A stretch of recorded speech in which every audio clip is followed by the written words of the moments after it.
Hello, everyone, and welcome to another edition of Mormon Stories Podcast. I'm your host, John Dehlin. It's October 5th, 2025. It is General Conference weekend, coincidentally, not intentionally. And we're so happy to have you all. We're doing a live stream today.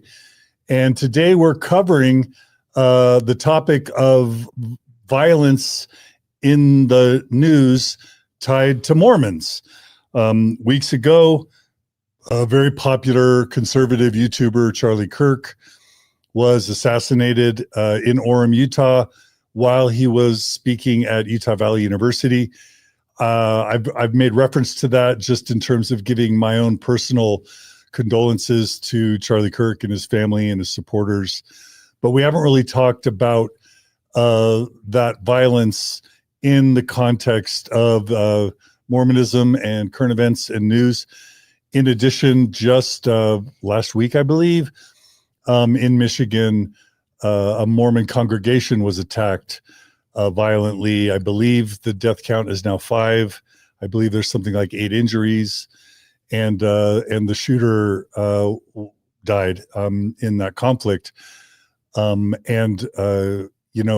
has come out that both Charlie Kirk's alleged assassin was raised LDS.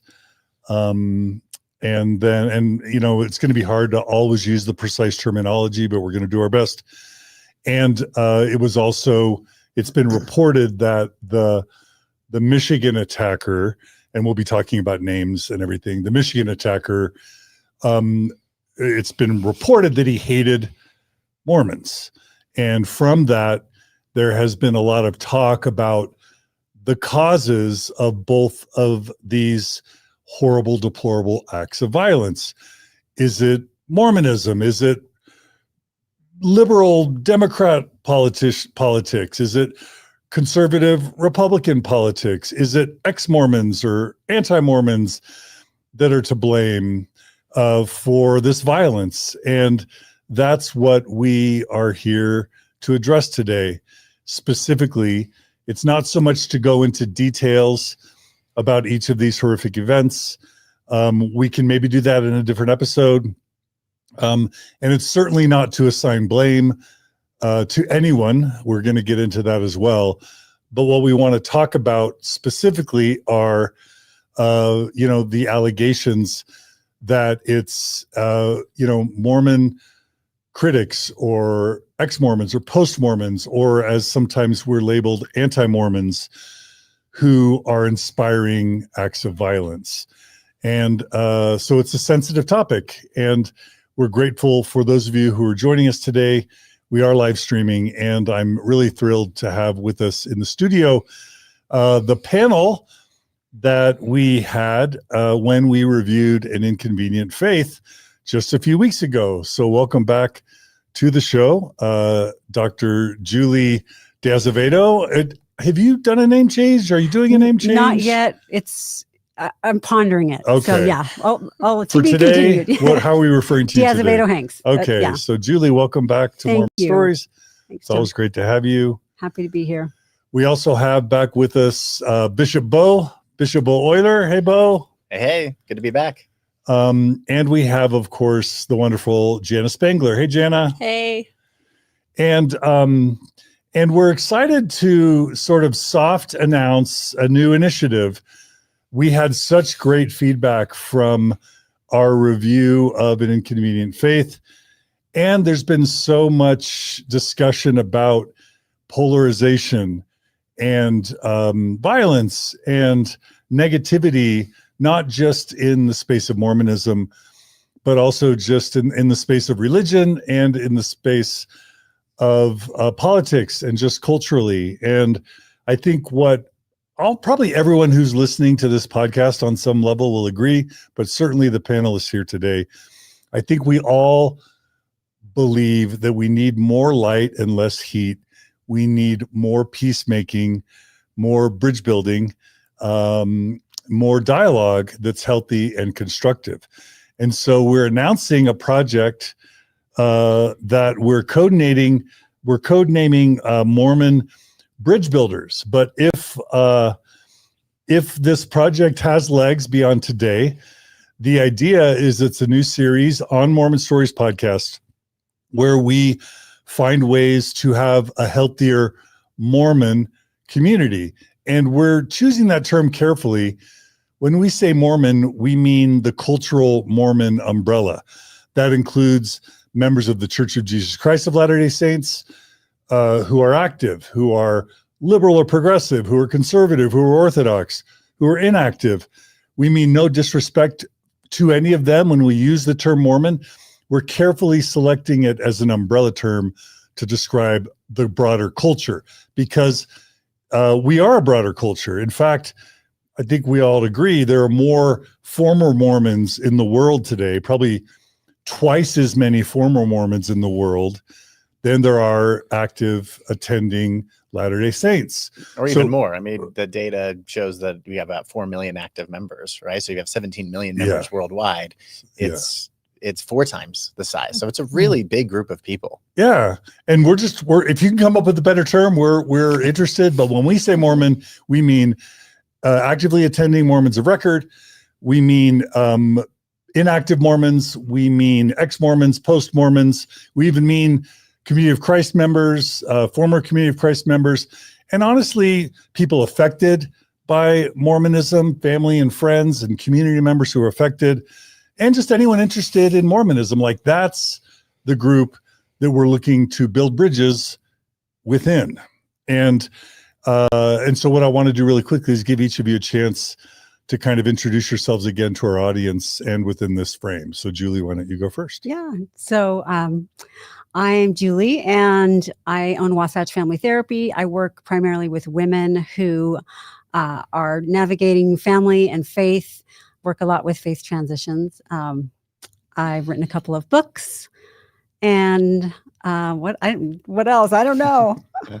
Happy to be here. Yeah. And you do social, you've been an influencer. I don't know if you like that term or not. But I've been a content creator for a couple of decades now. Yeah. So have a lot of content out there. Yeah. All right. Well, we're glad to have you. And how do you like this idea of peacemaking, bridge building? I love it because I've always seen myself as a bridge builder. In fact, I have a illustration of a bridge because I like that metaphor. So I'm here for it, you guys. All right. Beautiful. Okay. Beau, remind us who you are. Yeah. So Beau Oyler, professionally designer, owned a design agency called Enlisted Design. And now I spend the majority of my time working on like consumer brands for celebrities. And then on the spiritual side, I'm a former LDS bishop, served as bishop for 5 years in the Oakland stake. Now live in Salt Lake City, Utah, and I've got an amazing family. And my work within the Mormon community is generally helping people, guiding people, listening to people, working with people who are just kind of beginning their spiritual expansion. And I love that space, right? I love the space of somebody who's been Orthodox, who's been totally committed, all in, just like I was.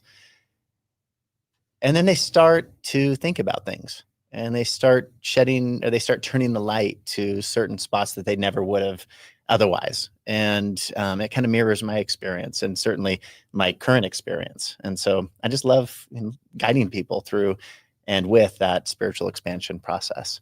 Beautiful.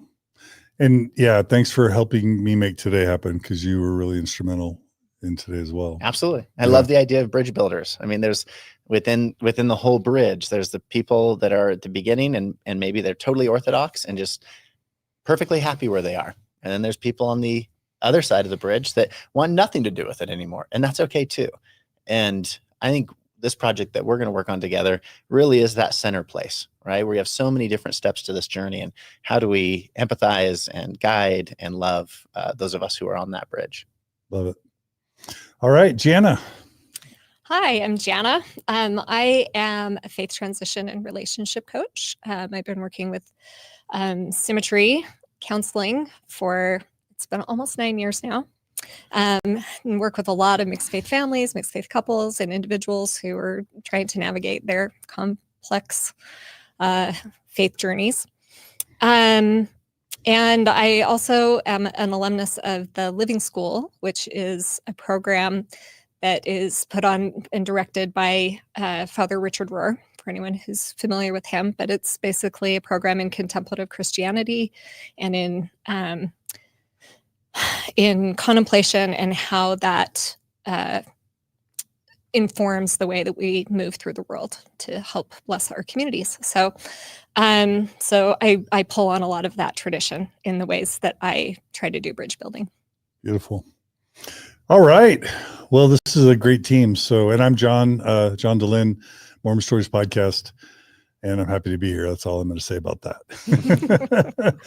All right. Well, the thumbnail that Julia put together for us are Anti-Mormons, and I put Anti-Mormons in quotes, responsible for the recent LDS violence. So we're going to be talking about some pretty heated stuff, and some of the topics that we brainstormed talking about. What does the term anti-Mormon mean? Do we identify as anti-Mormons? Do we reject that term as a not very useful term? Are there healthier or unhealthier ways to talk about Mormonism? Is criticism okay? Can there be criticisms about the church, even criticisms about the truth claims or the leadership, and still that be a constructive, healthy thing? Can you criticize with love, actually, and with the desire to help? Can you be for the Mormon people, even if you have criticisms or even anger at the church? What are the problems with the term anti-Mormon? I think, do we condone violence or not? Are we pro-Mormon in some ways, or even pro-LDS church? So there's so much, and should we all reflect on, are there genuine ways that we're contributing to tension or vitriol that could not be constructive? And I think we're all committed to that. And I know that I probably have the most to contemplate about that, because I've recorded almost 2,100 episodes and almost 10,000 hours of content. And sometimes I drink too much caffeine. That's my excuse. But also, can we blame killings on anyone? If so, how do we make sense of all the different factors that might cause someone to kill someone else? And then we're going to talk about just LDS apologists, and is it appropriate or inappropriate for them to be blaming people like us for violence? So maybe we should just begin and acknowledge that the president or prophet of the church, Russell M. Nelson, if there wasn't enough news in the past few weeks, the president prophet of the LDS Church, Russell M. Nelson, passed away just less than a week ago, I believe. Mm-hmm. So anyone want to share any thoughts or condolences for President Nelson? Absolutely. Yeah. I'm grateful for him being a change maker within the church. And there are certainly times where, and some of the things he said hurt me as somebody who is transitioning in my faith and on this spiritual expansion. But by and large, I'm so grateful to have had a president of our church that really was looking to make changes and to move beyond tradition for tradition's sake, and to look at, what do the members need today in order to, in order for the church to grow. I'm grateful for that. I really am. Yeah. And I would like to acknowledge just the sacrifice that all of the leaders of the church make. But, this man didn't get to retire. Mm-hmm. He was anxiously engaged in a good cause and until the end of his days. Yeah. So I just think that's an enormous sacrifice. He was 101. Yeah. That's amazing. I don't know many people who make it that far. I know, right? I want to acknowledge that he did a lot for women in the church. He made probably more changes than any other prophet did in terms of changing the temple language, the recent garment redesign, women in a more prominent place. What am I leaving out? Women as witnesses for baptism. So some pretty significant changes on behalf of women. Are we there? No, but still, I want to acknowledge that that's been had a huge impact on the women of the church. And I'll just say, there were people that wanted to count yesterday how many times Joseph Smith's name was mentioned. And I believe it was the fewest times like in the history of like a Saturday in General Conference. And my point isn't to say Joseph Smith's good or bad, but I think one of Russell and Nelson's legacies will be really trying to turn the Church of Jesus Christ of Latter-day Saints focus more towards Christ and less towards any particular human. And how can we not all celebrate President Nelson's desire to make the Mormon Church more Christ-like, from increasing the size of Jesus in the logo to discouraging the usage of the term Mormon and instead Latter-day Saints or the Church of Jesus Christ? There's a lot of criticism about that, but can we all agree that President Nelson wanted the church to be more Christ-like? And how is that not a good thing? Absolutely. He also focused a lot on personal revelation, I was just going to say which that. I think is huge, because we've had so much focus in the past on obedience and conformity. And so to have a prophet say, you are entitled to this personal revelation, I think that's really significant. Absolutely. Yeah. I was just going to say that same thing. Okay. I'm very appreciative of that, because I think it's still a message that is difficult to wrestle with when people start really, thinking about the ways that we talk about this, because personal revelation, I agree. I love that he talked about personal revelation. And on the other side, there was still this obedience and follow the prophet. I mean, no other president of the church has been mentioned as much as this one, as Nelson, in General Conference. Everyone quotes him at least once in every talk. In every talk. It has become a thing, so maybe shift away from Joseph Smith, but there's still this very strong, follow the man. So, good and bad, but I'm glad we're talking about it. Yeah. I'm glad we're including the personal revelation piece. And for everybody, I would imagine commenting about, but the harm, and but the his teaching of you can't trust people who, aren't believers. And, I totally recognize that. And there are definitely times that were very, very hard to swallow with him. So do recognize that. I'm grateful and attribute him to, during COVID, of creating a system that allowed us and enabled us and kind of forced us to take our religion upon ourselves. Those were the best Sundays in the Oyler family ever. Same with my family. I was like, PJ Church is the best church ever. It's the best. And so it was like, I would say over all of that, it's like, sure, it was forced upon us, but really what it was, hey, take this upon yourself. You're responsible for your spirituality. Yeah. And yes, that was forced by COVID. That's okay, right? For us, it changed our lives forever. And he led that. Now I'm thinking there's one last thing I want to shout out. We all know that during President Monson's tenure, the November 2015 exclusion policy was implemented. And it's generally understood that because of President Monson's health at the time, President Nelson and Dallin Oaks were likely behind the November 2015 exclusion policy dealing with LGBT members.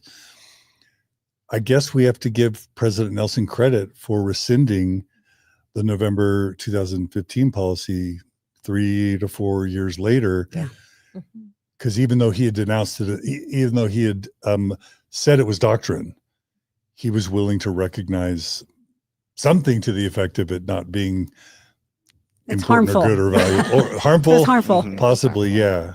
And although those may not have been his words, I think we all probably suspect that was part of the decision. Yeah. And I don't think the church has ever withdrawn something that they put out as doctrine within 4 years. That's a remarkable thing. Yeah. To kind of, in a way, admit that we got something wrong and to fix it. It would have been even more remarkable if there was an apology for the pain caused by the policy in the first place. Yeah, but for sure. I'll take the rolling it back. Yeah. Yeah. And I'll say too, as we look forward to, Elder Oaks becoming the president of the church, and by look forward, I mean chronologically, I just send all my love and vibes to those men, good vibes, because I just pray and hope so much that they can make decisions out of love and out of empathy and out of looking out for all types of members of the church, because I have a lot of concerns around the next steps for the church and the next really 4 to 5 leaders there. So Absolutely. Let us all pray and hope that they can be empathetic and Christ-like as they make these decisions over the next few weeks. Agreed. And can we look out for each other? Because I know there's huge populations who are really worried about this next administration. So let's look out for each other. Yep. Yeah. There will likely be, one thing's for sure, there will likely be endless topics for discussion for this panel. Definitely. So, all right. Well, let's, thanks for that. And again, heartfelt condolences to anyone who loves and appreciates President Nelson, especially his family, friends, and church members. Okay. So on September 10th, 2025, as we've already mentioned, conservative YouTuber influencer Charlie Kirk was assassinated at Utah Valley University in Orem, Utah. The accused killer, possibly the admitted killer, was Tyler Robinson, who was raised LDS from the St. George area. That was September 10th, 2025. And then 18 days later in Grand Blanc, I think it's pronounced Grand Blanc, Michigan, a man who is understood to be Thomas Jacob Sanford attacked the church, drove his truck into the church, and then set the church on fire, shot and killed, I think, at least 5 people, wounded another 8, and then he passed away. It's been reported since that he lived in Utah for a brief time, at some point had an LDS girlfriend, and of course, as we mentioned, that maybe he had hatred for the church. And so we're going to be starting there, and I think what we'll do first is just play a little audio clip to give to kind of get us all on the same page. It has been 2 days since a mass shooting and arson attack at a Church of Jesus Christ of Latter-day Saints in a small Michigan community. Cole Higgins has the latest details on the investigation and the attacker who died in a shootout with officers. The investigation into the deadly attack that killed 4 people and left 8 others injured at a Church of Jesus Christ of Latter-day Saints in Grand Blanc Township, Michigan, continues. I mean, the church is basically gone. And you really cannot imagine. It's just burnt down to the bricks. And the unimaginable terror that went on in that place of worship during a church service, it's hard to take in. As the community grieves, investigators are combing through the wreckage of the church and searching for a possible motive. The 40-year-old gunman and Iraq War veteran Thomas Jacob Sanford had openly declared his hatred for the LDS Church and its followers. He did make the statement that Mormons are the Antichrist, which is a shocking statement. Chris Johns is a city council candidate in Burton, Michigan. He says he met Sanford on the campaign trail about a week before the attack. I mean, he had very strong opinions, nothing that was related to violence that would indicate violence, just somebody who had a very, very strong held belief that really he had maybe a philosophical animus, but not necessarily a desire to do what he did. He definitely talked about groups of people in ways that weren't acceptable. Kara Pattison was a friend of Sanford. If you asked me, out of everybody I know, to pick 10 people you think might do something a little like this, I wouldn't not pick him. And I hate saying that. Cole Higgins, Cram 2 News. Anyone want to share kind of what their reactions were when they heard about this? Or just horrific. That's all. It's really unbelievable, and to do it, intentionally when church is going on and babies are there and children are there and older people. I mean, it's one of the worst things I can imagine, and I'm just so sad for all of the people who were impacted by that. Yeah, and it feels personal. It's like, that's my people. Like, you're, yeah. Same. Yeah. Same. Just very, very sad. I can't even imagine the trauma of living through something like that and trying to keep, your whole family is there, trying to keep everybody safe. It's just horrific. Yeah. It's so easy to put myself on that stand in that congregation, that ward with my people, right, that I love and serve with and am served by. And then to watch something like this happen is inexcusable. Yeah. Yeah. And of course, and people, I had some people reach out like, John, why haven't you condemned the violence? I'm like, wow, yes, I condemn all violence. All violence is horrific. And this is about as horrific as you could imagine. But of course, we condemn all the violence. It's almost weird that has to be said. Yeah, it doesn't So go obvious. without saying. I mean, this is a huge tragedy, and yeah. I haven't said much about it just because I've just been processing it, right? Like just the secondary trauma of knowing that this has happened in our community across, the Mormon spectrum. Yeah. There was as I was thinking about, there's always kind of this fear I have of like grandstanding or like trying to commandeer a moment. And maybe in earlier years, I would have felt some obligation that I've got to speak up. But more and more, I'm like, oh, maybe that's part of the problem is we're all racing to thinking that our opinions are super important and we've all got to race to say something, even when we don't have all the facts. So I'll just admit I'm not racing to give my opinion or even to cover stories, especially when you don't have all the information. Like when the Charlie Kirk thing happened, I could have done a story that day, but I wanted to wait and just see is it even a Mormon story? Yeah. You know what I mean? And it wasn't clear. Yeah. And I feel like across the whole spectrum of influencers and creators, people do kind of clamor to be the first one to say something, find something, whatever. And to turn, I know it's almost like a necessary evil where we're turning this into content, like content. It's in a way, it's a form of exploitation, I think. I mean, and it needs to be covered. So I understand that, but I think the intent of the individual who's covering it really matters in these situations. Absolutely. And I think it's important for us to think about how we cover it when we cover it, right? And the thing that's been alarming to me in both of these incidents is how quick people are to start to blame groups of people for this. Before Tyler Robinson was caught, the left wing was already being blamed. And when people started to get more information, then people were quick to blame it on the right wing because, there's some connections there. And I think everyone is just trying to distance themselves as quickly as possible and scapegoat and find someone to blame because if we can blame someone, maybe we can do something about it.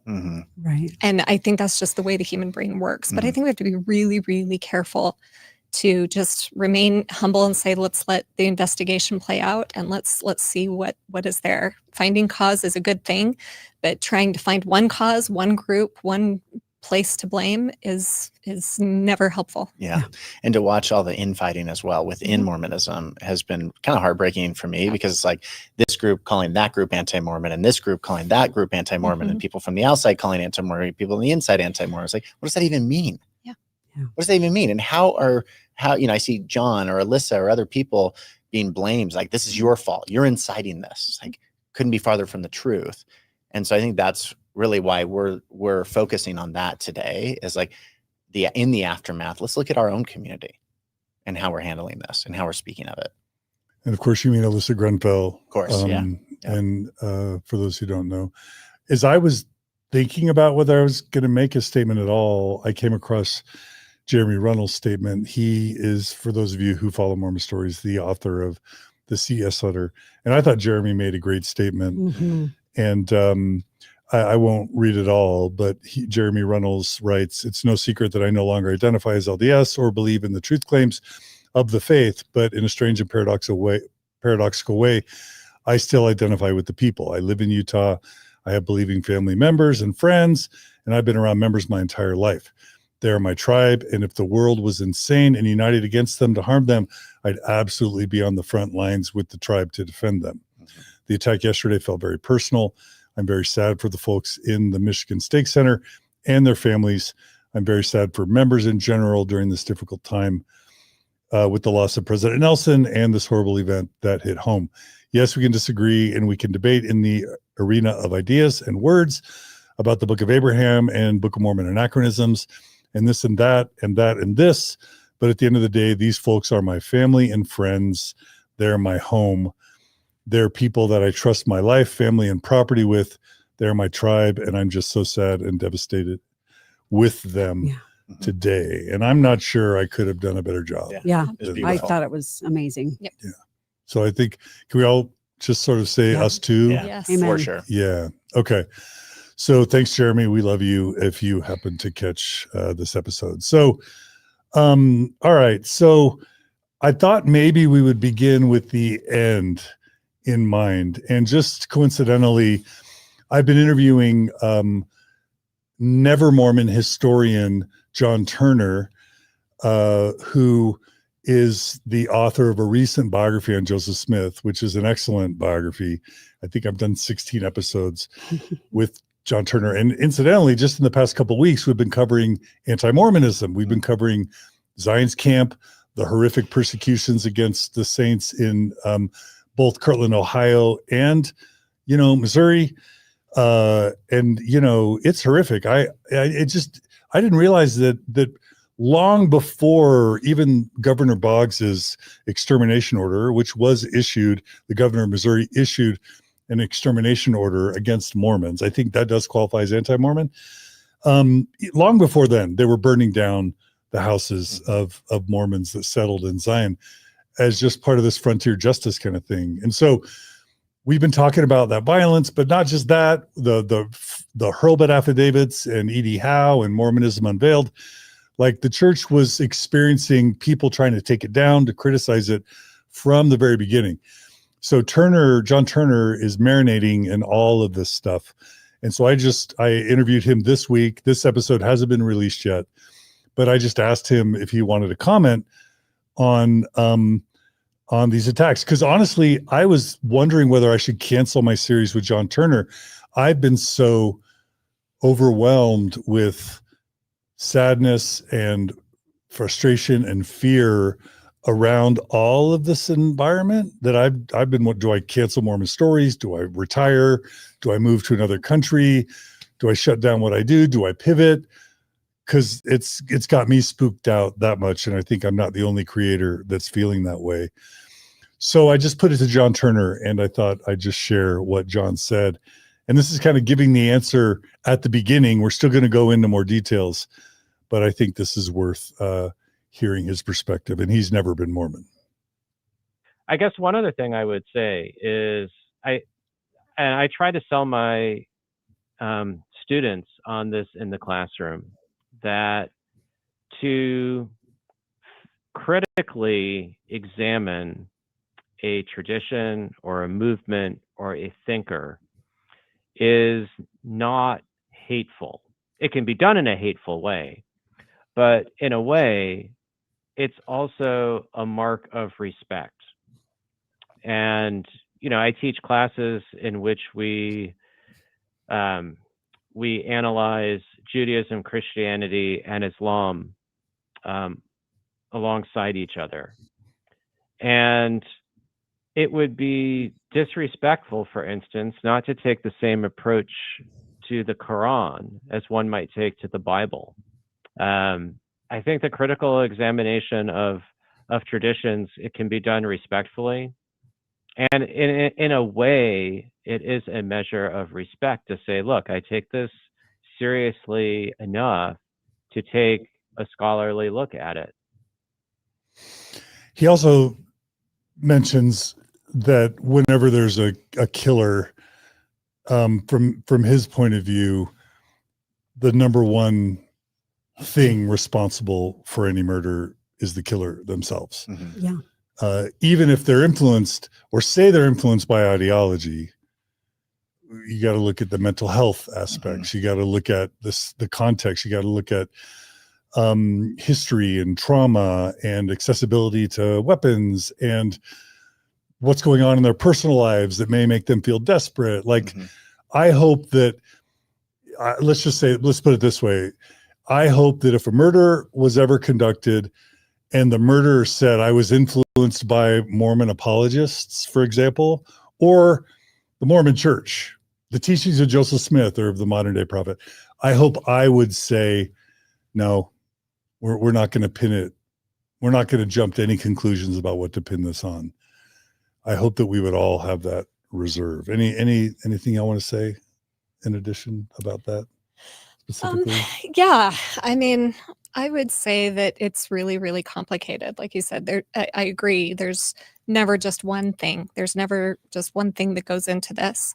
And also, I mean, I've been invited into some self-reflection because I have definitely been critical myself. I critique groups, and I critique the parts of my own religion that are painful. And I don't think we can all just say, I have nothing to do with it either. You can't pin, I mean, look at any social ill. Am I personally responsible for homelessness? No, I am not. Do I have some sort of responsibility to look at social ills and problems? Yes, I do. Do I have some responsibility in the way that I talk about things? Yes, I do. So I think it's a both and. I don't think we can fully just wash our hands of it and say it's not me, but I think we also can't take all of the responsibility, like this one group is responsible. But we can look at how we feed into it. Yeah, I agree. Well said. Yeah, and I think hopefully we talk about bridge building. Part of that is, I think the theme needs to be holding opposing tensions. I think wisdom always comes in being able to hold sometimes even opposing truths. And so I hope we do a lot of both ands, today and as we talk about lots of different issues within Mormonism, because yes, words matter, rhetoric matters. And I think we should be very, very careful before we ever pin a murder on any one specific thing, especially without all the information. Agreed. Yeah. Yeah. And I think self-reflection needs to be a big part of all of it. Yeah. And we hope to do some of that today. Okay. So let's go ahead and go. We're going to play some clips in a bit where people literally say it's people like ex-Mormon content creators who caused the Michigan murders. Like, we're going to play that soon. But before we just jump to that, we're going to actually maybe share a little bit of the background of what we actually know. And again, even as we play some of these clips or discuss it, we're not making any claims about who's responsible for these murders. We're just providing some factual context so that, we can all understand more about the factual context. Does that make sense? It seems like a weird disclaimer, but I have to say it because we're about to show American flags. We're about to show that this guy at least had a Trump sign in his yard at one point or another. And I just want to say at the outset, we are not saying that Trump or Republicans or conservatives or any of that is to blame for this either. But we do want to provide facts of what we do know. And is that okay? Yeah. Does that make sense? Yep. Great. Okay. All right. And by the way, if we were implicated, I hope we would show those facts too. Right. But we are addressing the allegations that some have made. So let's go ahead and play the first clip. Kind of exploding or the bullet coming through? Church had started at 10 o'clock. We had our opening congregational hymn. We were getting ready to take the sacrament, and we heard a large, just a loud bang. And then we saw that the front wall, so the front part of the chapel, the wall was cracked. And so we at first figured somebody accidentally had done something. So we started rushing out to go help. And then as soon as I saw the American flags on the truck, and that it was on purpose, and somebody yelled that it was on purpose, I started trying to get people out of the area and away, to disperse away. Okay. So that's the first clip. That's someone obviously who is in attendance reporting about what they saw. Really quickly, we just got a comment in. Please acknowledge. I don't even totally. I'm not able to read this, but thank you, Emily Christina, for the comment. I think she's asking us at least to acknowledge the victims. Hopefully, we've tried to do that. Anyway, thank you, Emily, for the support. That was one of the people who was obviously in attendance in the ward when it happened, kind of an eyewitness. We thought we'd share some of the photos. That looks to be here a photo of the truck. It's a silver pickup truck. There are 2 American flags that are flying from the back. You can see 2 different angles of Thomas Jacob Sanford's truck.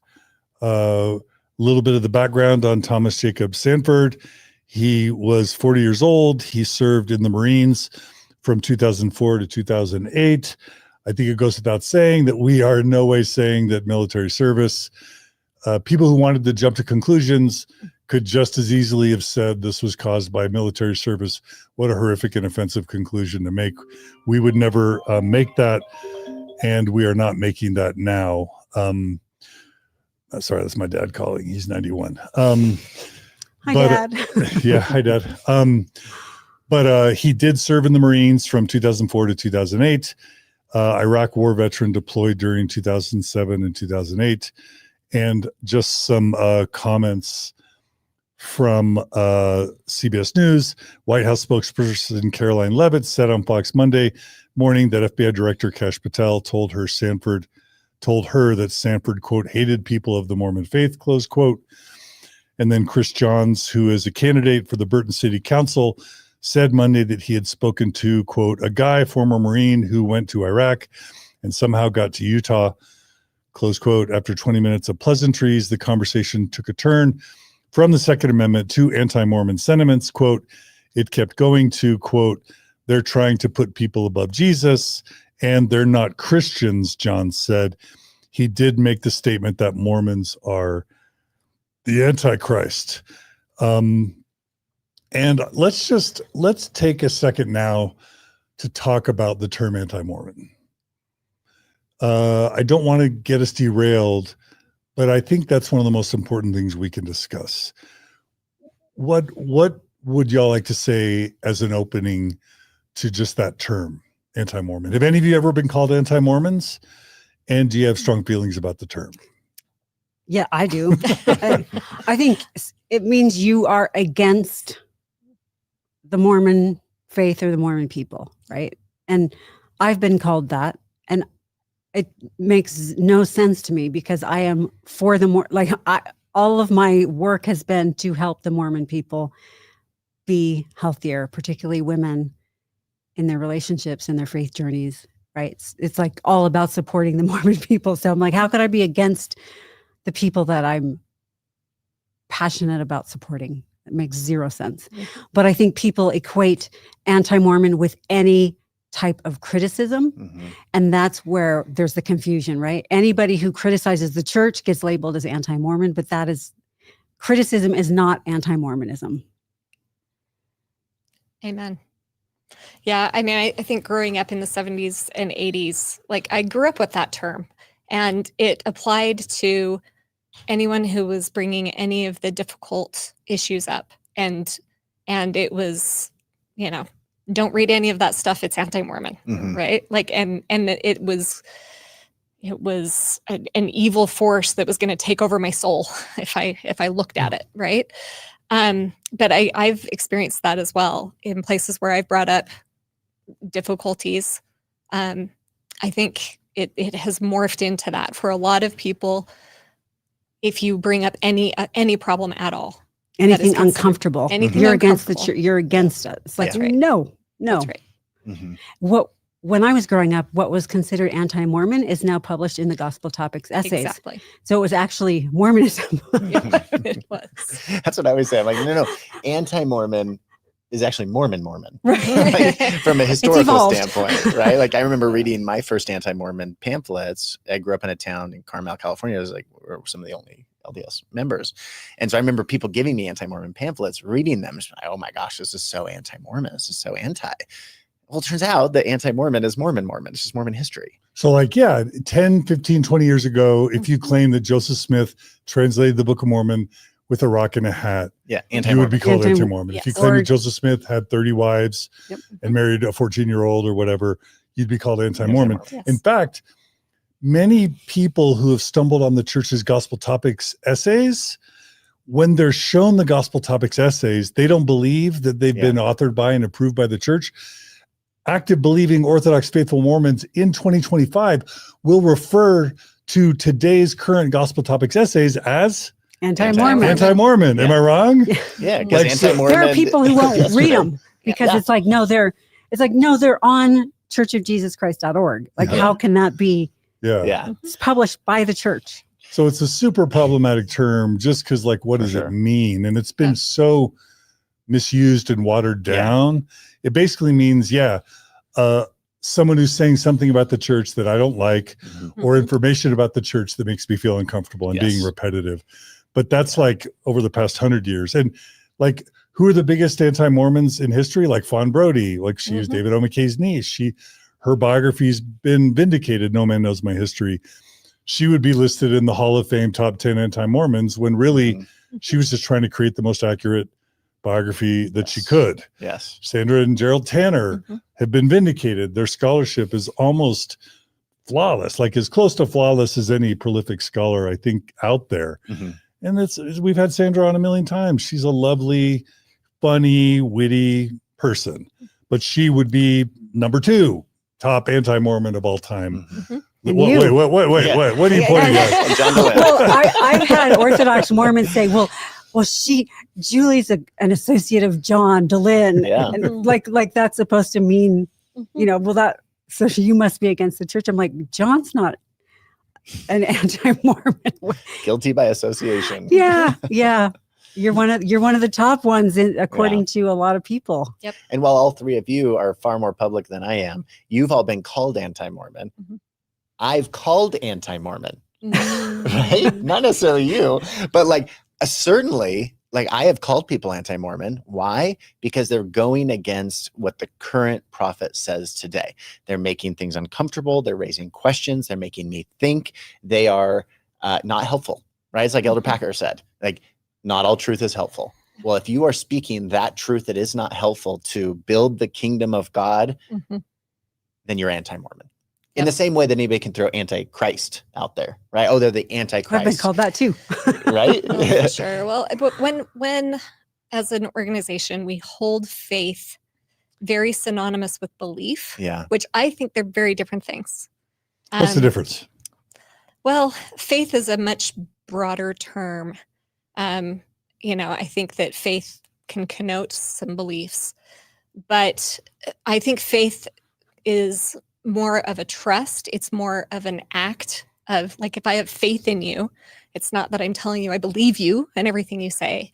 It's that I have a trust in you and I have a trust in something good. I mean, I think at the core of it, that's what it is. It's a leap of not knowing. It's being willing to not be certain about things. To me, that's faith.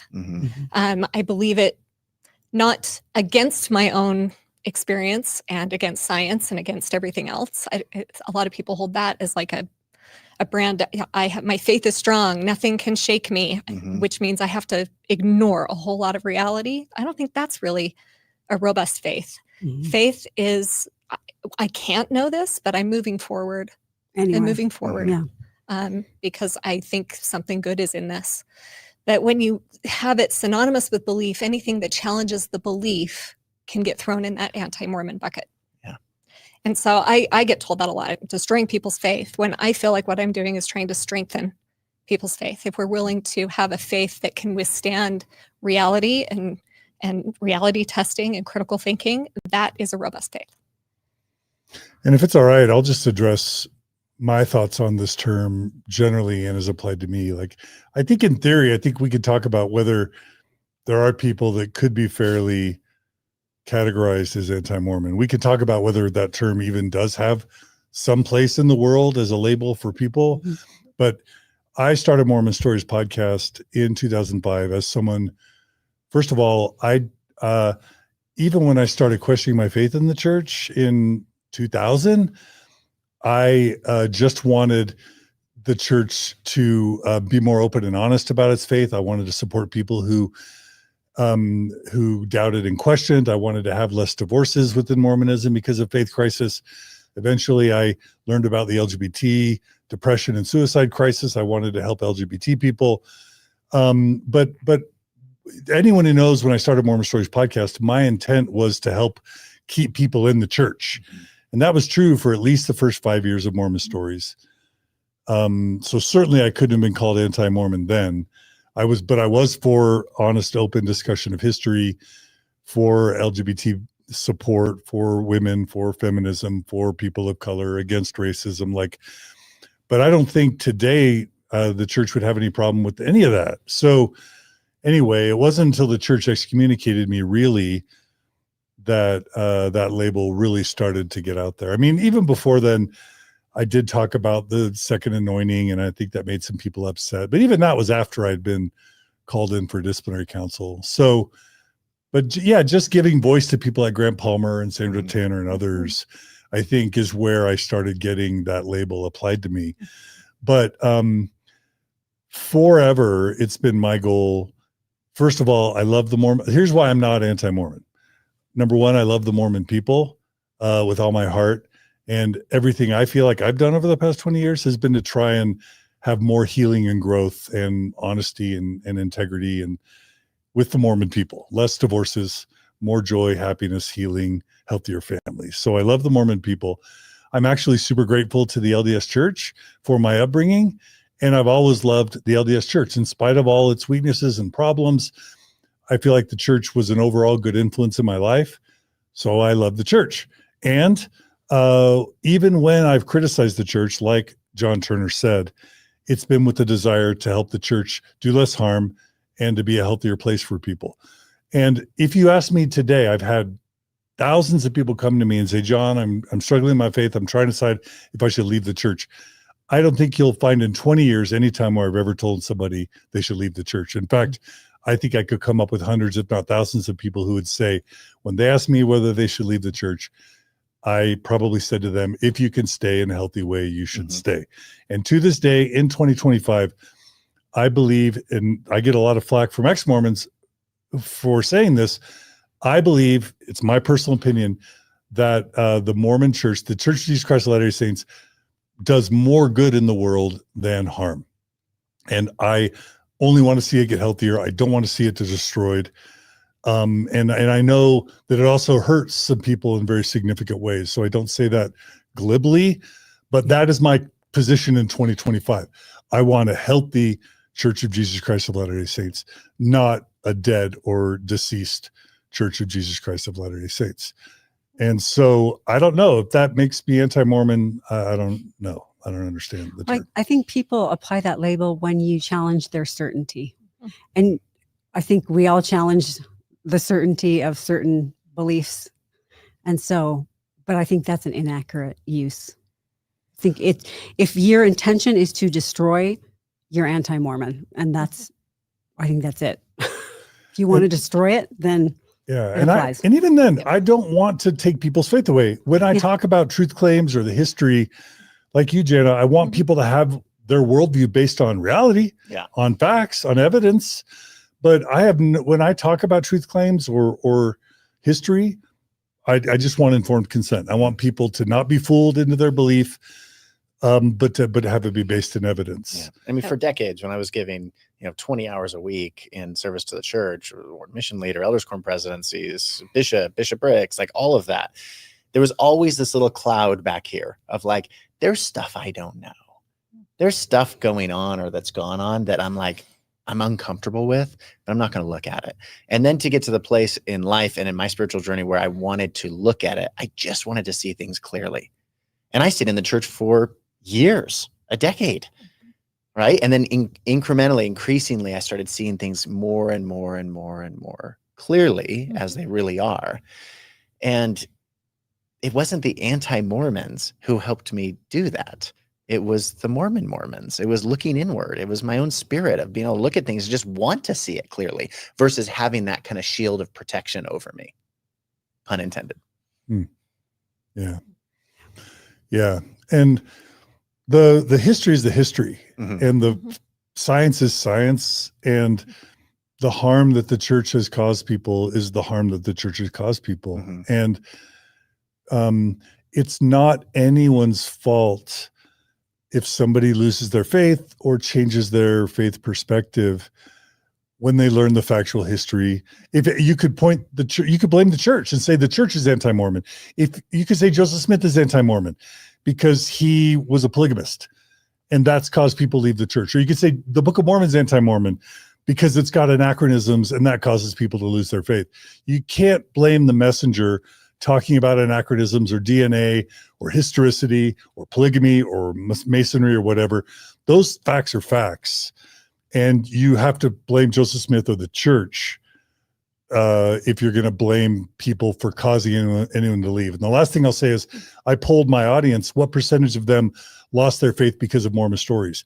Over 90% of my audience, if I'm remembering right, has said they lost their faith before they found Mormon stories. And what Mormon stories help them do is process their loss of faith and sometimes even stay in the church.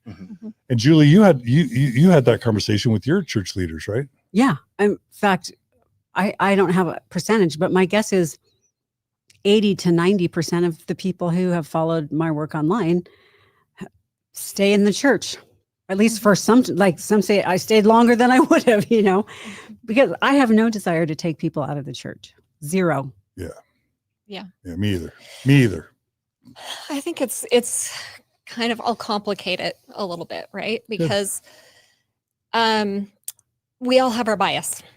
We all have our bias about the history. What some people claim as fact, other people would say, well, I don't know if that's a fact. It's kind of gets squishy. Yeah, watch the sources, right? It's for sure. And there are very few sources that are not fairly biased when it comes to matters of faith and religion and politics and everything else. It gets really hard. And this is why it's so important to examine our own biases. Like, catch me on a good day and I can reach my higher self and give everybody the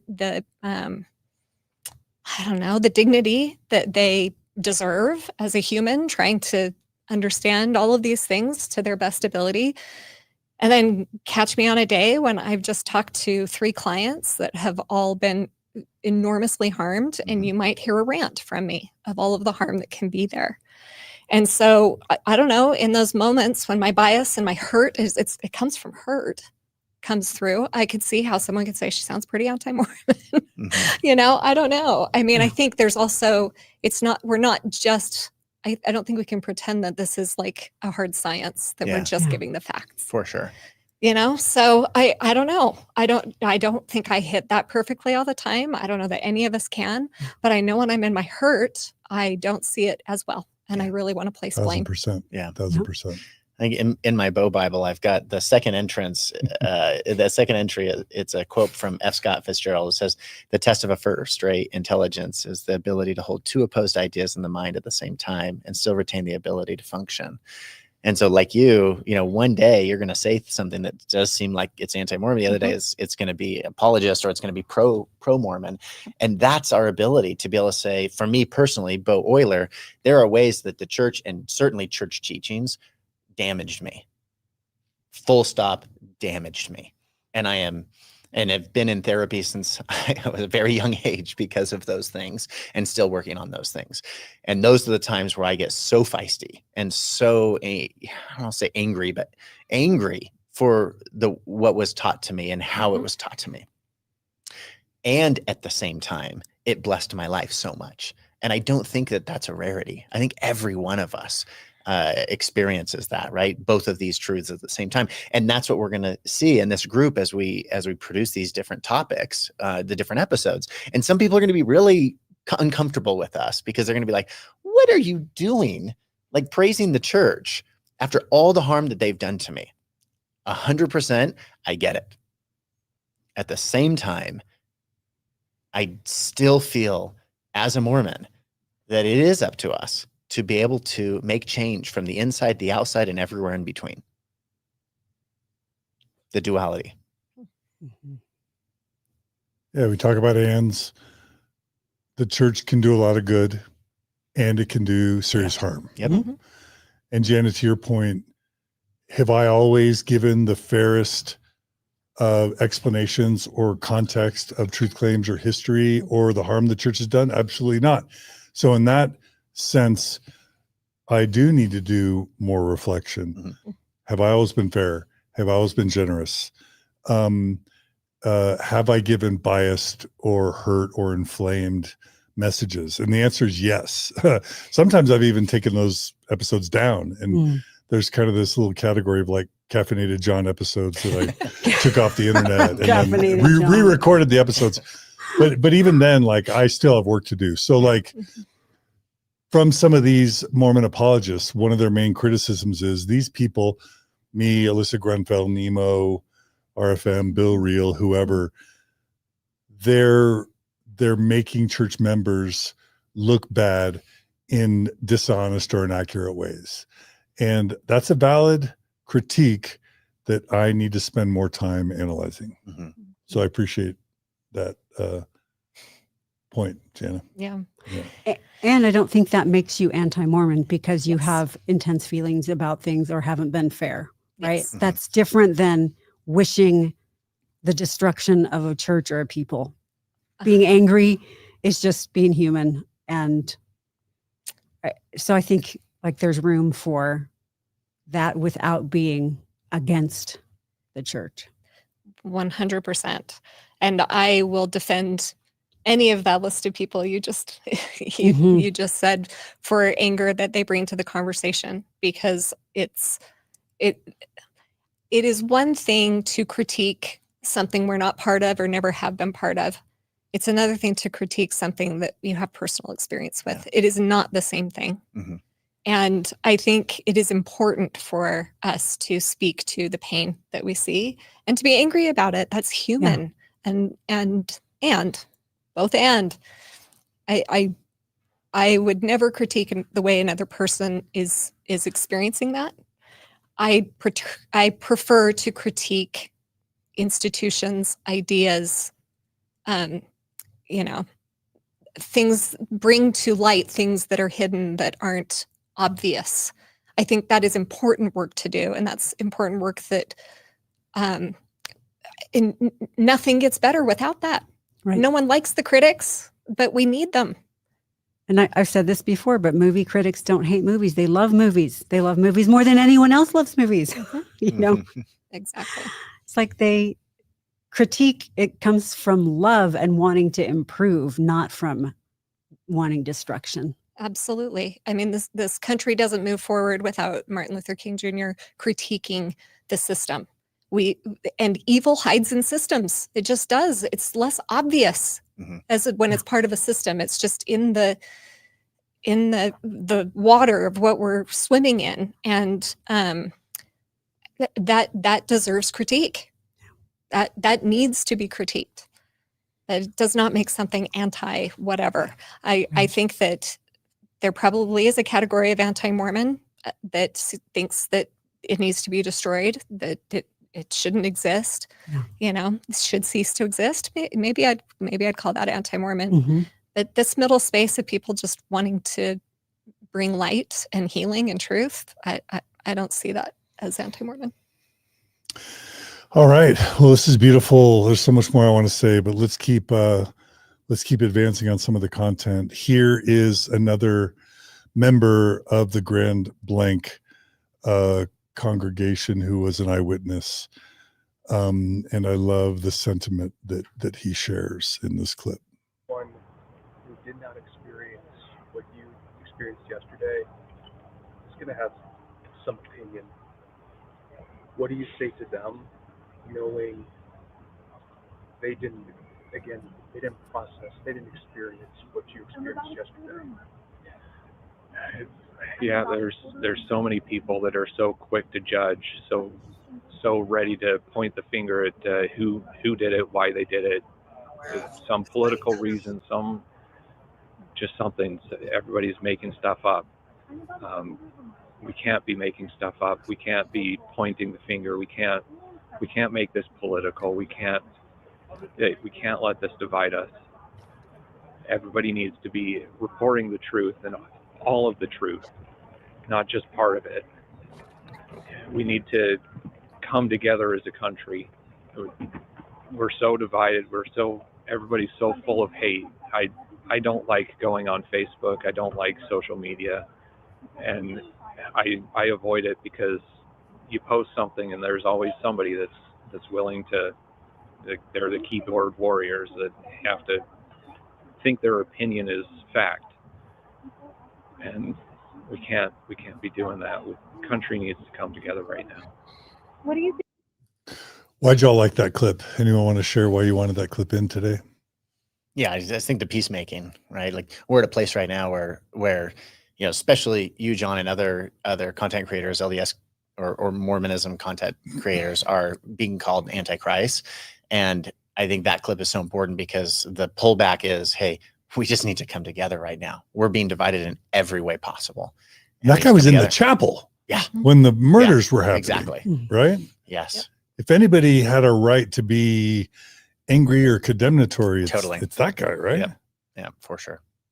That is that's the best of Mormonism, right? Yeah. That type of response. Yeah. And what we're going to cover a little bit later too, of like, what have the board members done for the family of the shooter, right? To raise hundreds of thousands of dollars to support this person and help this now widow and child to be able to survive. I mean, that's what Mormons do. And one of the news reporters that I was watching on there, they made a comment of like, I don't know much about Mormons, but I do know this is the kind of thing that they do. I was like, yeah, that's exactly right. Yep. This is the best of Christianity. Mm-hmm. It's actually being peacemakers. Yeah. It's embracing people, our enemies and everyone else, and just saying we can set this aside. We're both humans. Yeah. Yeah. Exactly. And I just loved that he said, don't jump to the blame. Don't jump to blaming someone for this or something or some group. I think it's a sense of powerlessness that makes us do that, right? If we can identify the problem, then we can do something about it. But root it out. And I think it's just a human tendency to want to control and prevent and it's hard to know, like, we're not going to be able to always prevent it.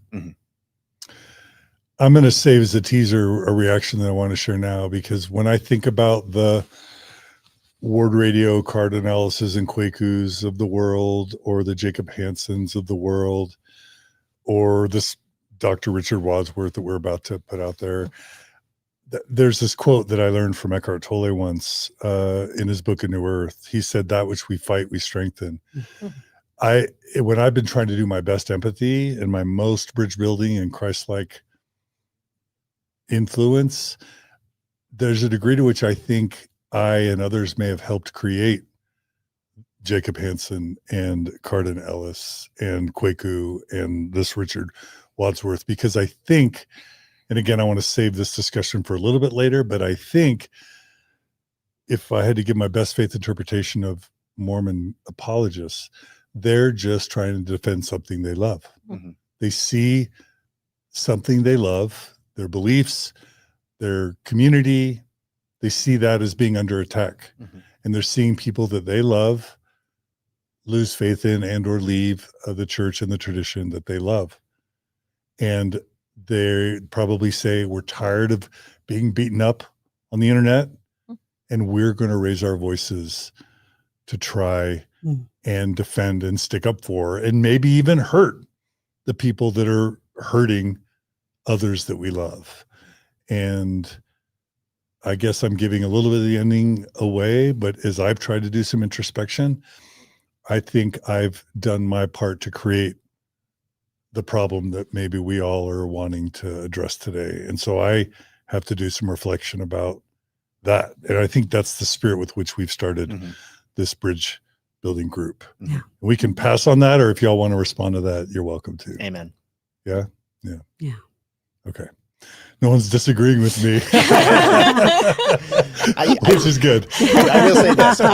I would imagine that there's some part of the audience today who is thinking, like, what does this have to do with Charlie Kirk or with the Michigan Chapel? Or why is this anti-Mormon?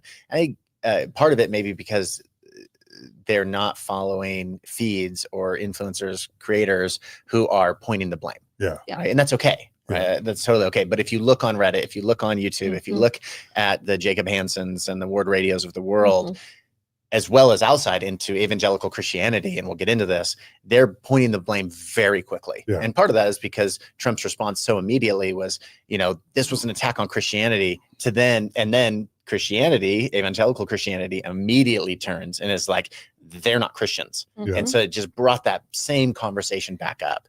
And that's why we're using these current events as a platform to talk about anti-Mormonism. Yeah.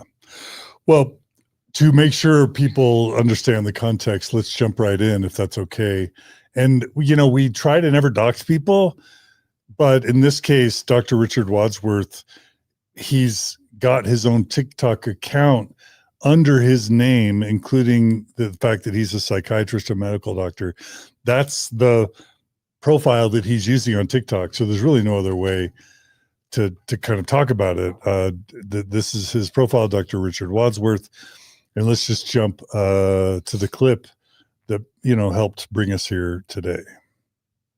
This morning, just a little bit ago, members of the Church of Jesus Christ of Latter-day Saints gathered together, got their children dressed, went to church, and during the meeting, someone drove their vehicle into the side of the building, came out with a weapon, unaliving a number of people, and then set fire to the building. I want to take a minute to mourn with those families. What a horribly difficult, traumatic thing. Our only consolation is the gospel of Jesus Christ, our knowledge of being with the Savior in the afterlife. As members of the church, this is not the first time this sort of thing has happened.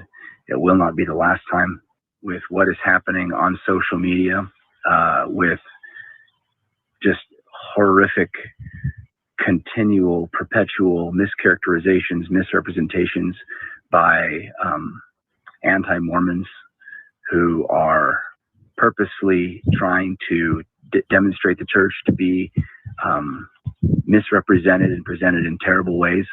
There are people making content, and this content has millions and millions and millions of views that absolutely demonizes and misrepresents what the church teaches, what it's about, mischaracterizing the members and the doctrines. And it is getting worse, and it is picking up. And based on the videos that I've seen by these anti-Mormons, the way that they're portraying our beliefs and our practices, I am not in the least bit surprised of anything like this happening and more of it happening in the future. If I believed even a tenth of what is being portrayed in these anti-Mormon videos, I would not let my family associate with members of the church.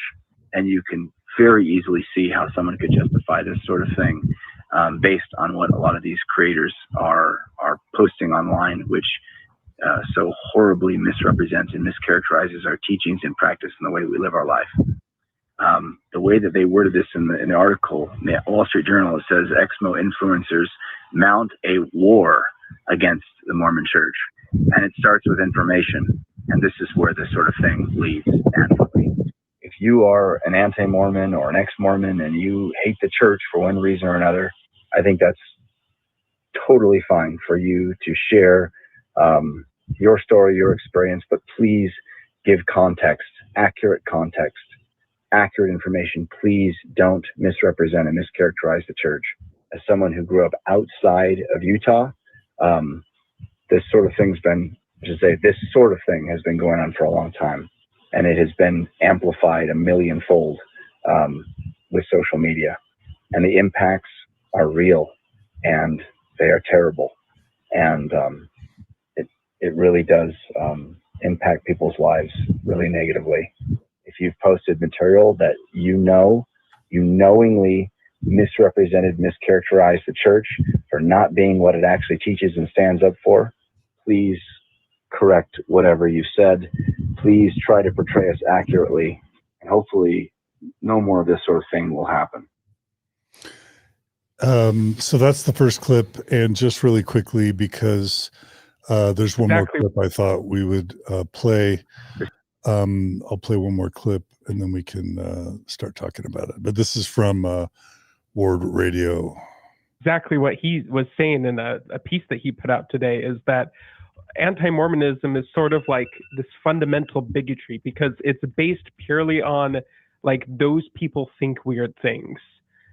And like, that's it. They don't even try to do something with like that they do with the Jews where they say, oh, they use the blood of children for their Passover bread meal or something like that. No, it's just like, no, they think Jesus and Satan are brothers. Therefore, got to put the 9mm in the belt when I go preach to them. Like, what the heck is going on here? It's like, I guess what's frustrating too is it's like, how do you have a conversation with people this illogical or dumb? Well, you I'm can't. like, how do you have I'm sorry, I can't. Exactly. I cannot approach a conversation with you in good faith because I don't trust that you have the intellect to absorb it. That's probably a little.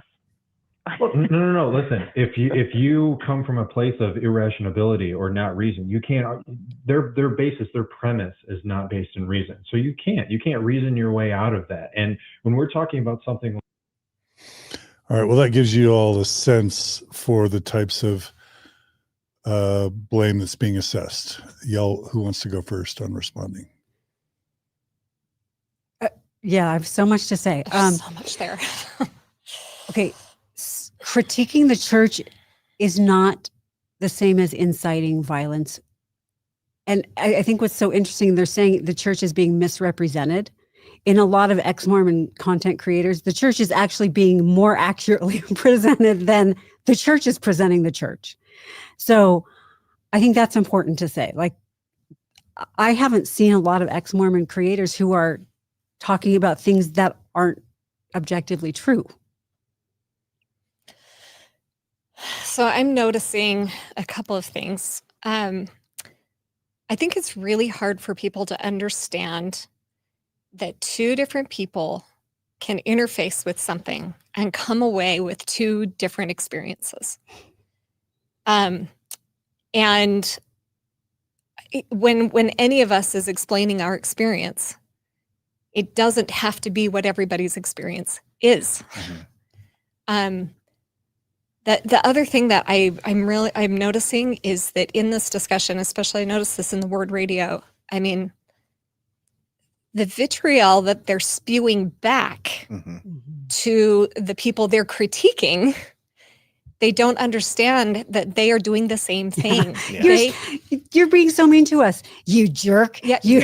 I don't know that you're so stupid. Yeah, you're so stupid that Right. I can't even have a conversation with you. Yeah. I mean, that attitude is the attitude that leads to so much division. Yeah. It is not what people are saying.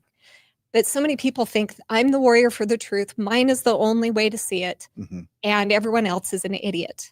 It's actually that flavor of that way of being with people, that it's me or you. You are my enemy. And you are an idiot. That is what has gotten us to this place. Yeah. Politically, religiously.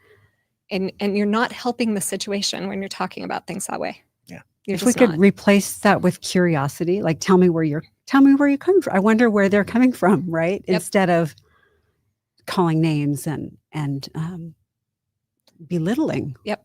Along the lines of the Eckhart Tolle quote is this, it's the idea that if you fight very directly against something for too long, you become the mirror image of what you hate. And I see that in a lot of the discussions going on about this. You become that mirror image of what you hate, rather than saying, hey, you and I are actually probably more similar than we think. And let's try to actually bring us all up to a better way of seeing things, rather than I have to blame you, you're the problem, because honestly, I mean, John, I hear you questioning, am I responsible for the Word Radios, for the Jacob Hansons? Am I responsible for that?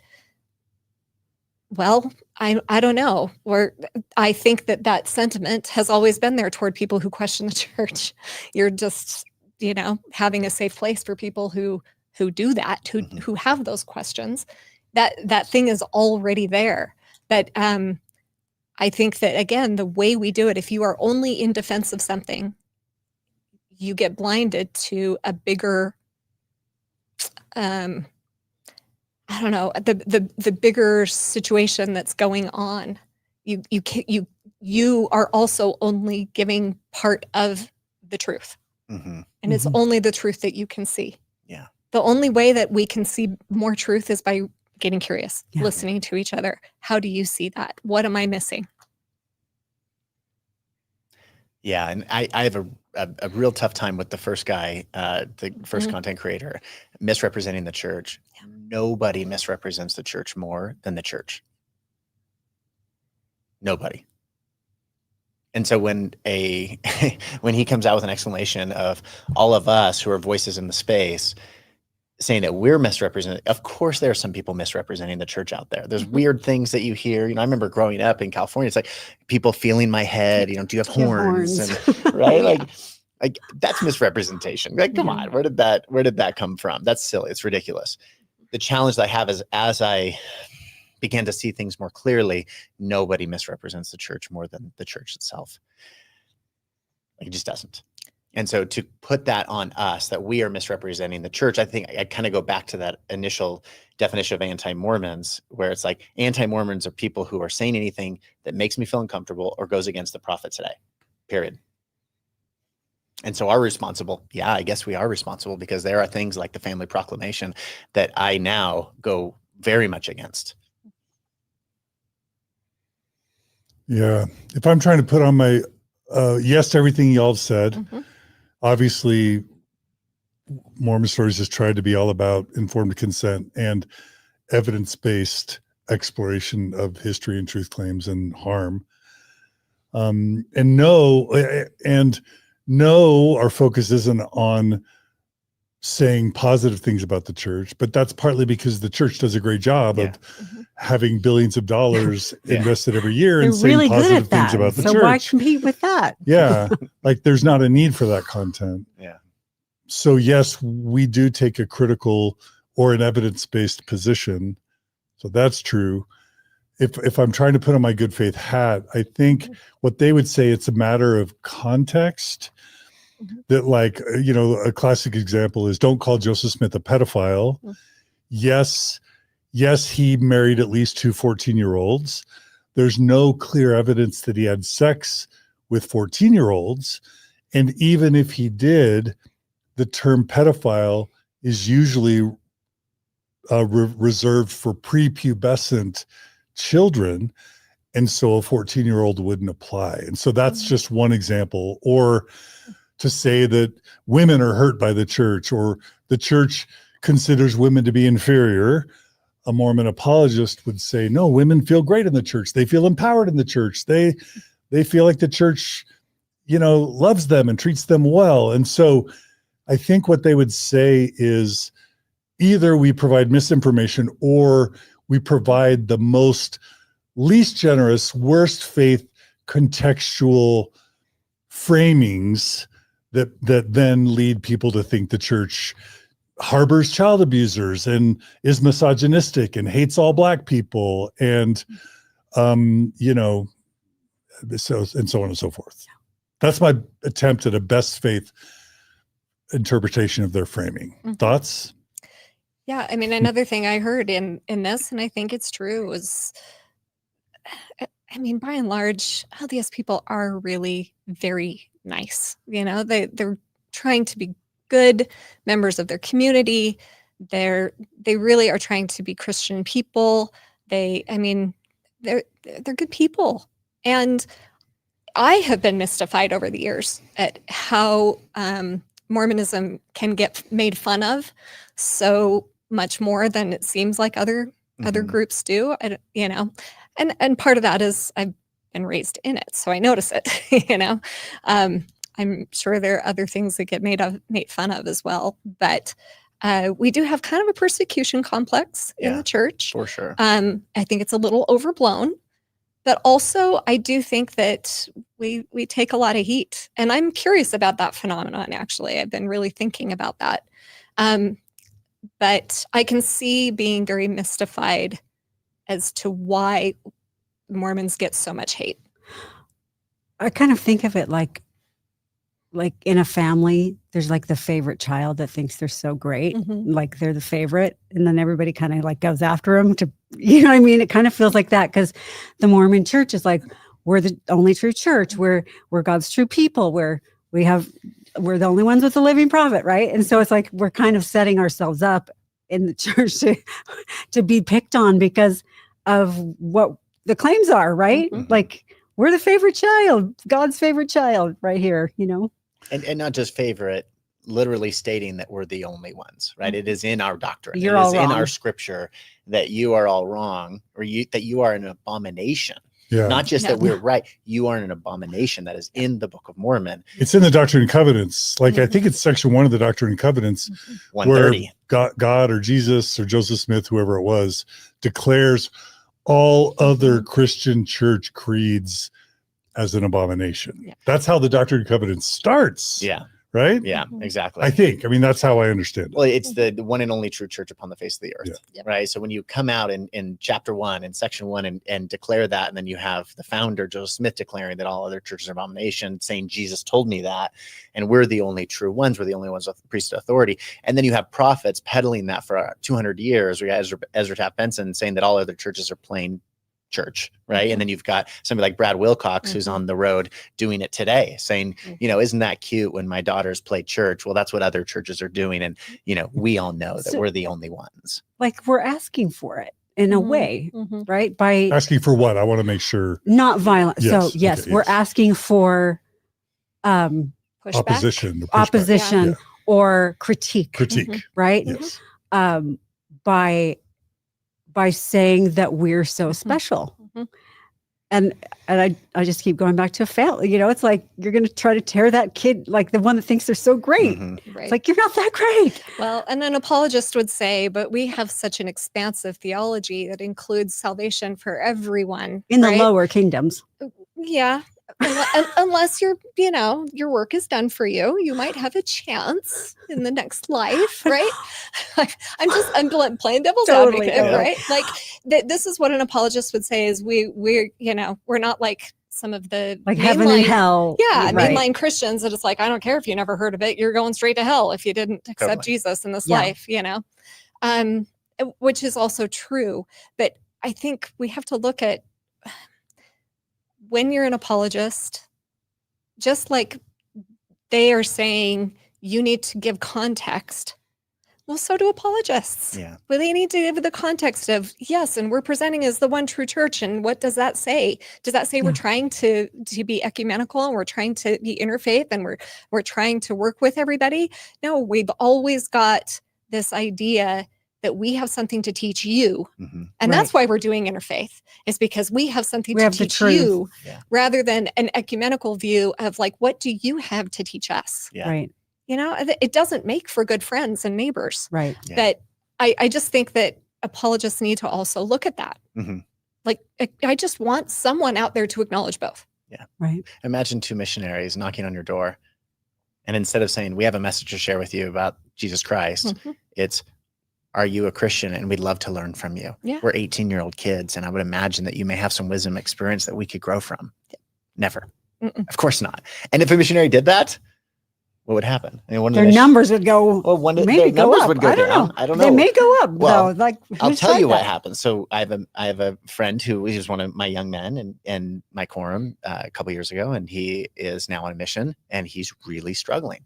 Why is he struggling? Because he's doing things like this. He's open to serving and not coming out as the authoritative person and asking, right, what can I learn from you? How can we be part of the Christian community? And he's being shot down by companions. He's being tattled onto his mission president. He's being called in by his mission president. He's being rebuked by his mission president. Why? Because we have the truth. You are here to teach the one and only truth. Okay, which is that not pride? Of course it is. Right? And we even have it written in our Book of Mormon, the Remyemptum. Yeah. And I'm always curious why God has never told a people that someone else is the chosen people. Yeah. Right? Like everybody thinks they're the special ones. Of course. And this isn't a Mormon problem. I mean, right. This is a Christian problem. This is a human Muslim problem. It's a human problem. It's a human problem. Yeah. course, it's political as well, right? We're the right ones. We've got it figured out. Yeah. Yep. And again, just if you go back to that adversity in Missouri, the murdering of Mormons and the burning down of their homes and the seizing of their property, that's never excusable. But Joseph Smith was receiving revelations saying, hey, you Mormons, go down to Zion. You're going to own the whole thing. Yeah. And you're going to usher in, Jesus' second coming. So take it and take it all. And the citizens of Jackson County didn't take kindly. Of course. And they were afraid that they were going to be displaced and that they were going to be overrun. So it's just complicated. And I think this is all very human stuff. It is. And our theology also really leans into the war mentality. And so from the war in heaven before we ever came to this earth, all the way to the war of good and evil today, right? War mentality is a big part. Maybe Book of not Mormon, so much now. right? The Book of Mormon is like what? 50% wars, Yeah. right? And so war mentality is really important to us and important to our theology. And just because it's not 80s, 90s Benson Mormonism, which is all about wars, it's still very much in us. And so we have this complexion, it's like we're the victims, we're being attacked because we always have. And we have been. And we have been. been. But also once I began to look at why are we attacked? What is the history behind the attacks and why people were attacking us? Why do people attack us? It wasn't just because they just decided one day to yeah. And I'm not excusing any violence ever. And we just hear, oh, we were, our people were attacked. It's like, well, there's actually a history that goes along with that, the context. And I don't care where you are in the United States history. If some millennialistic prophet prophesies that land is going to be taken over by that religious group, and everybody goes in there and starts buying up the land and displacing people and saying that they're God's chosen people, they're going to be attacked with frontier justice. That's just the math of how humans worked in the mid-19th century, I think. Of course. Yeah. And we kind of in different ways still have that mentality today as members of the church. Yeah. Well, and I think this attack actually really activated this latent fear of like, oh my gosh, we really are still, like, we have this intergenerational trauma from the early Mormon pioneers and what they went through. And now it's like, it's kind of come back alive. Like, oh my gosh, the world is out to get us. And I mean, of course, the attack is horrible. And I don't think the world is out to get LDS people. Like, I don't think we're in danger any more than. No, Mitt Romney became the nominee for the Republican Party for president of the United States. Harry Reid was Senate Majority Leader of the United States Senate. We're overrepresented in the House of Representatives and the Senate and in the judiciary and in the ex-CXO suites across America. Like, yes, people think we're weird. Yes, people think we're Amish or quirky or polygamists, but they also think we're Donny Osmond and David Archuleta and happy, smiley, good families type people. Because most of the time we are. Yeah. Like, ask anybody, like, do you know any more? It's like, yeah, so-and-so, right? Listen to, I'm not a huge fan of like Joe Rogan. He'll be like, I love Mormons. Yeah. They're quirky as hell. Like, but I love them. They're such good people. Barack Obama said that when Romney was running. It's like such good people. Yeah. I think we all agree. Well, so several comments have been coming up that in response, I believe, largely to these Mormon apologists who are trying to blame ex-Mormon content creators for the violence. And I'll just share some of those comments. So Amy White 752 writes, let's face it, John, you being a continuous shill against the Church of Jesus Christ of Latter-day Saints fans the flames of hate. There's nothing balanced about your portrayal, and some people feed into your vilification that leads to extremism. Here is Troy Bettridge writing, do you believe you bear any responsibility for potentially inciting violence through the dissemination of partial truths and anti-Mormon rhetoric, such as in the case of Grand Blanc Township? This is someone writing, bad days are ahead, reform the Mormon battalion. And what I think that's a reference to is early instances of Mormon-based militias or violence, whether it's the Council of 50 or the Danites or the Nauvoo militia, where right or wrong, the church felt like it needed to defend itself and sometimes even went on the offensive to seize property, steal things, or even harm or kill people. That happened too. The Mountain Meadows Massacre is an example of that. And there are instances of Mormon on non-Mormon violence in Missouri as well. So it wasn't all one way, Missourians against Latter-day Saints, even though they weren't called Latter-day Saints back then. But anyway, this is kind of a violent reference. This is on Nemo, the Mormons channel. It's channels like this that produced the mass shooting in Grand Blanc. Well done. So quick to announce the death of the prophet. Why didn't you announce the trading in Michigan jokers? And then this is Alyssa Grenfell on Jordan and McKay. Alyssa, the blood of the saints killed in Michigan is on your hands from all the anti-Mormon rhetoric. Others said blood of those killed on Sunday are on your hands. Congratulations to you and your whole anti-Mormon community for your newest achievement in spreading the hate against the LDS communities and faith. Please, and then another one, please, it is because of the anti-Mormon garbage you put out to incite this type of violence. And I won't even just read the whole thing. There's no way I believe that the guy who went in and killed our brothers and sisters has ever heard of Alyssa Grenfell, has ever heard of John Dehlin, has ever heard of any of us who are creating in the post-Mormon space. Like, I'm sorry. I can't believe it. Maybe. I guess I'm open to it, but I can't believe it. I think that's just infighting. It would be best to have evidence before you at least made that claim, right? Especially now when we're going to talk about we're going to talk about what some have said he might be influenced by, but even then, we're not going to tie his murder to any possible influences. And as we go into that, I want to make clear that what we're not doing, just like how the apologists creators are saying, they're pointing the finger to John Dehlin, Mormon Stories, Alyssa Grenfell, other creators, and they're saying, this is your fault, Nemo. This is your blood on your hands, Alyssa. That's what they're doing. What we're not going to do here is say, oh, no, it's not us. It's other people. It's the Evangelical Christians. We're not doing that. We're not doing that. It's not what we're doing. But I mean, if people are slinging allegations, it's at least good for us to gather evidence. But I think that's a fair question. What does evidence matter? Whether it's Charlie Kirk's murder or this Michigan killer, is it wrong to gather evidence about what may have contributed or influenced a killer?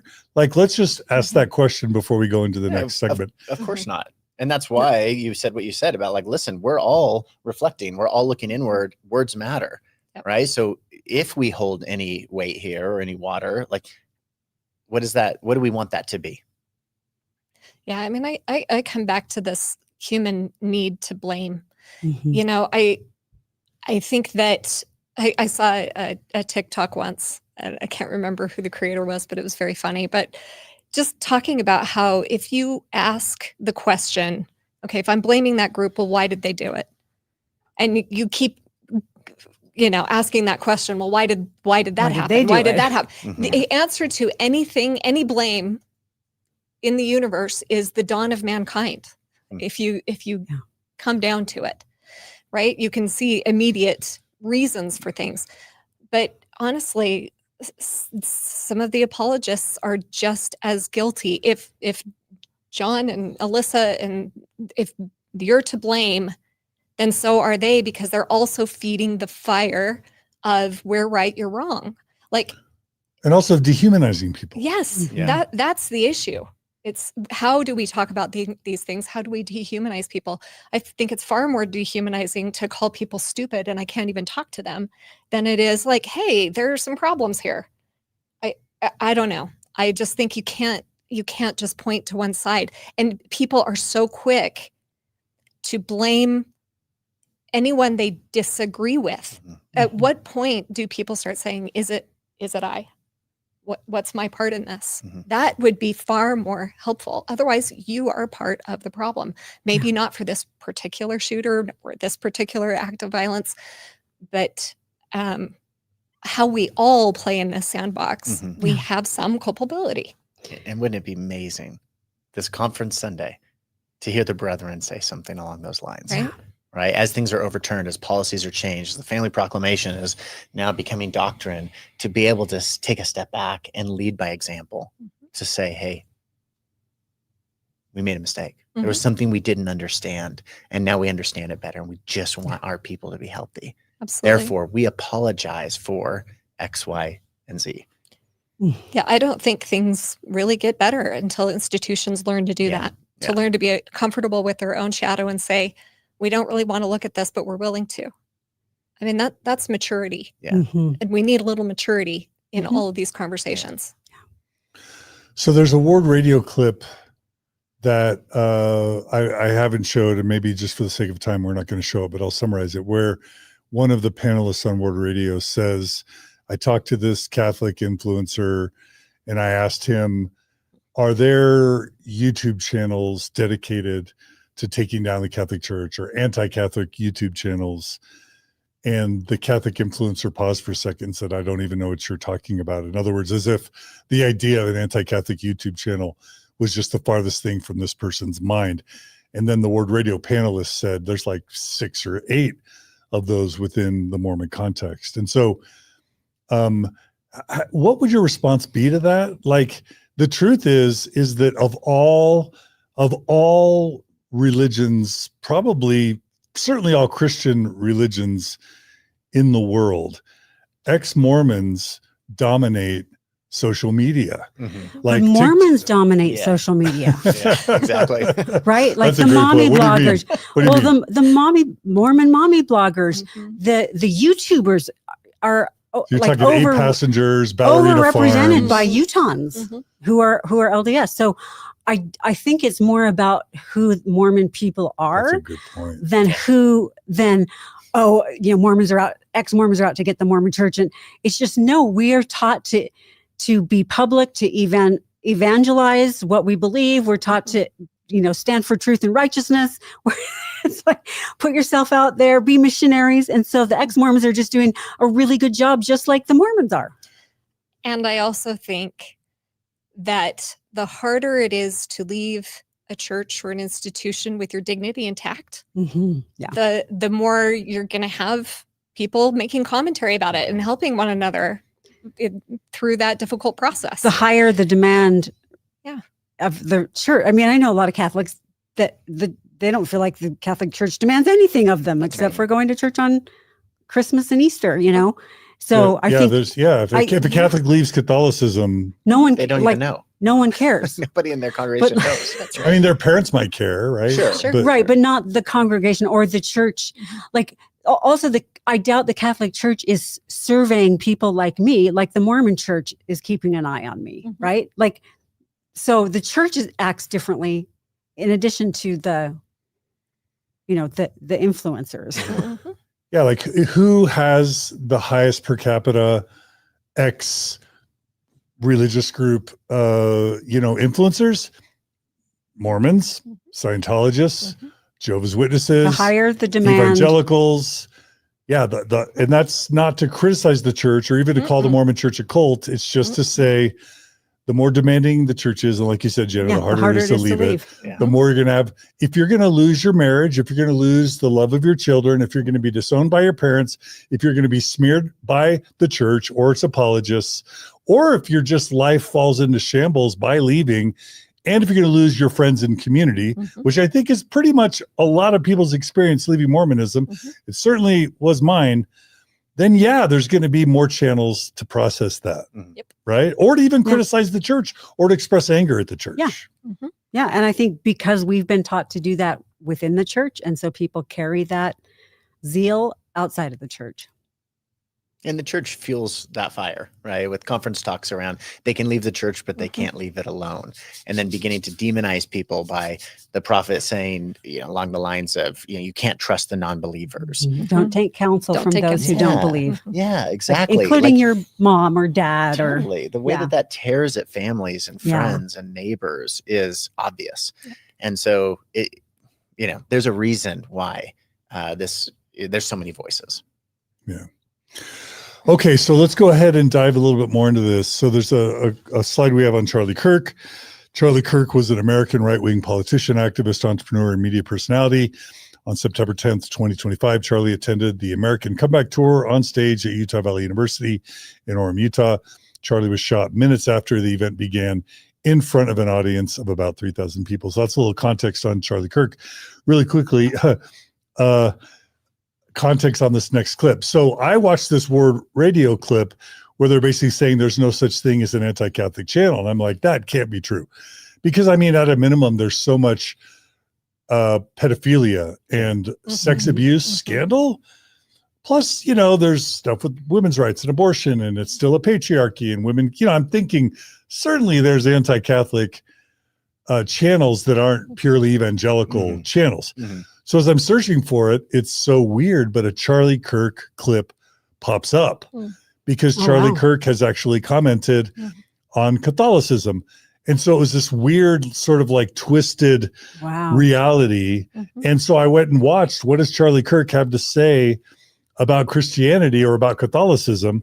And I thought it was really interesting. And I'm honestly wondering what the apologetic Mormons who probably like Charlie Kirk and probably support him, whether they would call Charlie Kirk himself an anti-Catholic based on what you're about to hear him say.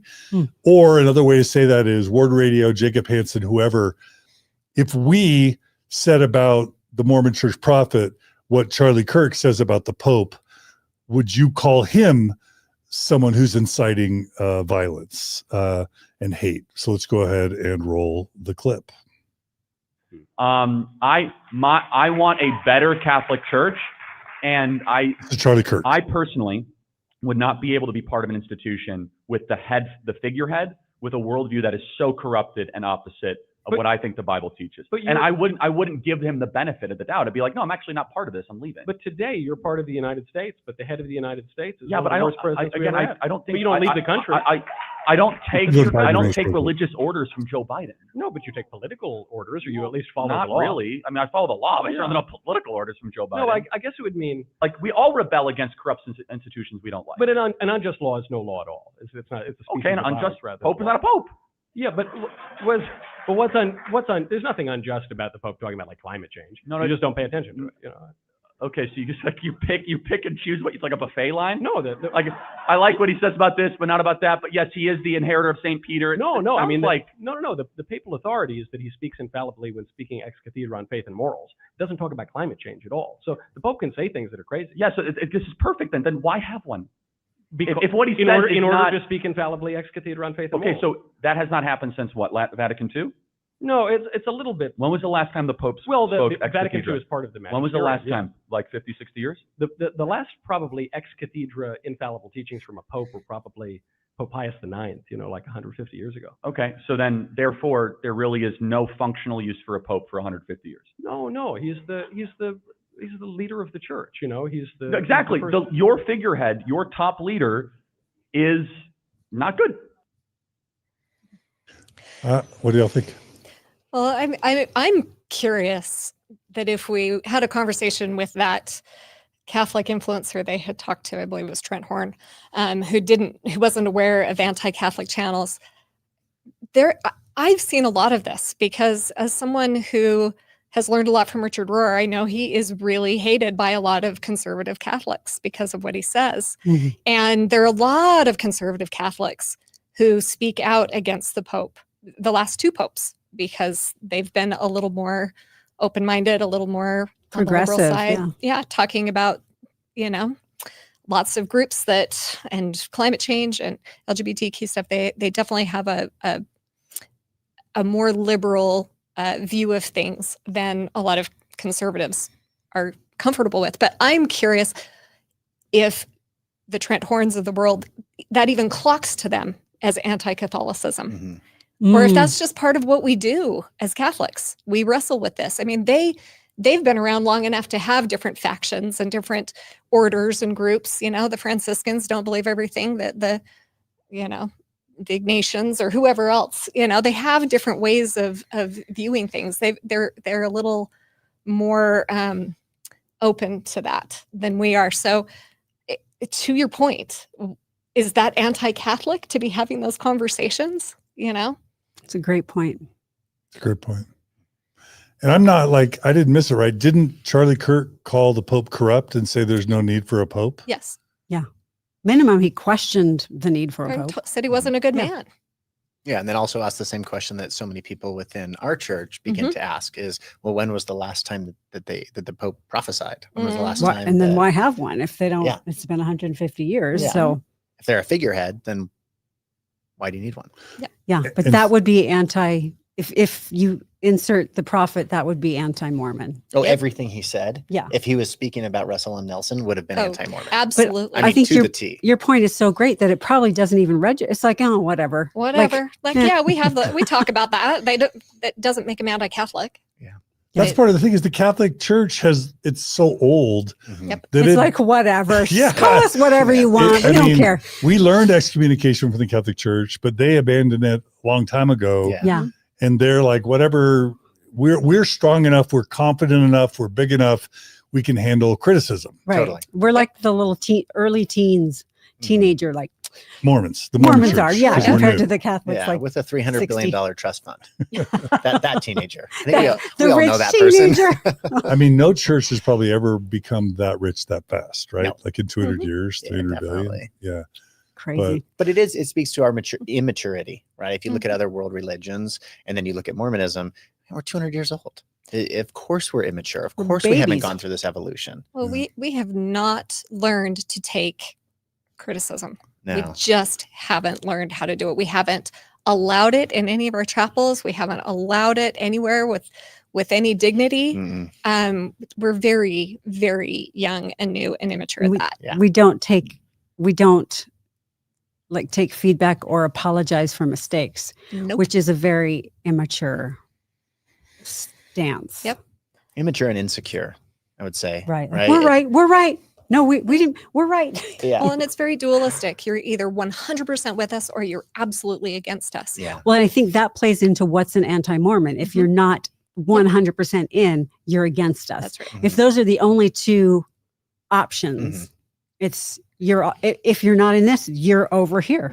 Yeah, we saw that with the name Mormon, right? So with our prophet growing up, Hinckley, it's like we're Mormons. Like we're Mormons. Celebrate and it means more good. Yeah, it means more good. It's great. And then they have their public battle, and 20 years later, Nelson becomes the prophet. It's a win for and Satan. Now it's a win for Satan, right? When Gordon B. Hinckley loved the term Mormon, Yes. Thomas S. Monson loved the term Mormon. Right. Yes. But he had this vendetta, and so he became the man in charge. And so now we're not Mormons, and he says a win for Satan. Therefore, as members of the church, anytime we hear someone say Mormon, now it's like, oh, well, we know they're an anti-Mormon then. Yeah.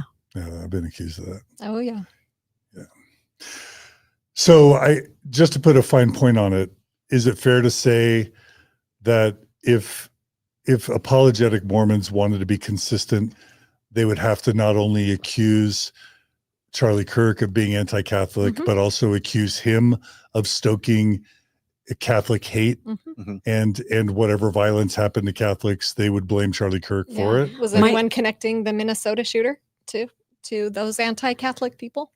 But I wonder if they would say, but that's not his entire platform. That was one conversation with a Catholic person. It's not. Yeah. It's not. Sure. Mormon stories or. That's fair. I mean, you know what I mean. But I mean, we're drilling deep. But also, I interview believers. I interview. Former general authorities or former area authorities or former stake presidents and bishops. And I have as many apologists who are credible on as I can. So I try and do believers in both sides. So it's not like all, and when the church calls me an anti-Mormon or excommunicates me, it makes it harder to get believing Mormons to come on. Right. But I'll just open invitation. If you're a credible, operating in good faith, thoughtful, believing Mormon, I would love to bring you on a panel like this or have you tell your story. I always try and have balance in what I do. It's not going to be perfect balance, but believers and defenders of the church are welcome on Mormon stories as long as they're willing to communicate in good faith. Yeah. And it's like we were brainstorming the other day on our hike around, are there things happening within leadership of the church today that, bishops, stake presidents, Relief Society presidents that are doing innovative things within the church that are really healthy? We want to have them on and broadcast that to give ideas and give permission to other leaders that are currently serving to say, hey, there's another way of doing this and it's way healthier. Yeah. Yeah. We have a clip about what Charlie Kirk felt about Mormons, and I'll have you all tell me why you felt like this clip was important, but I'll play it first.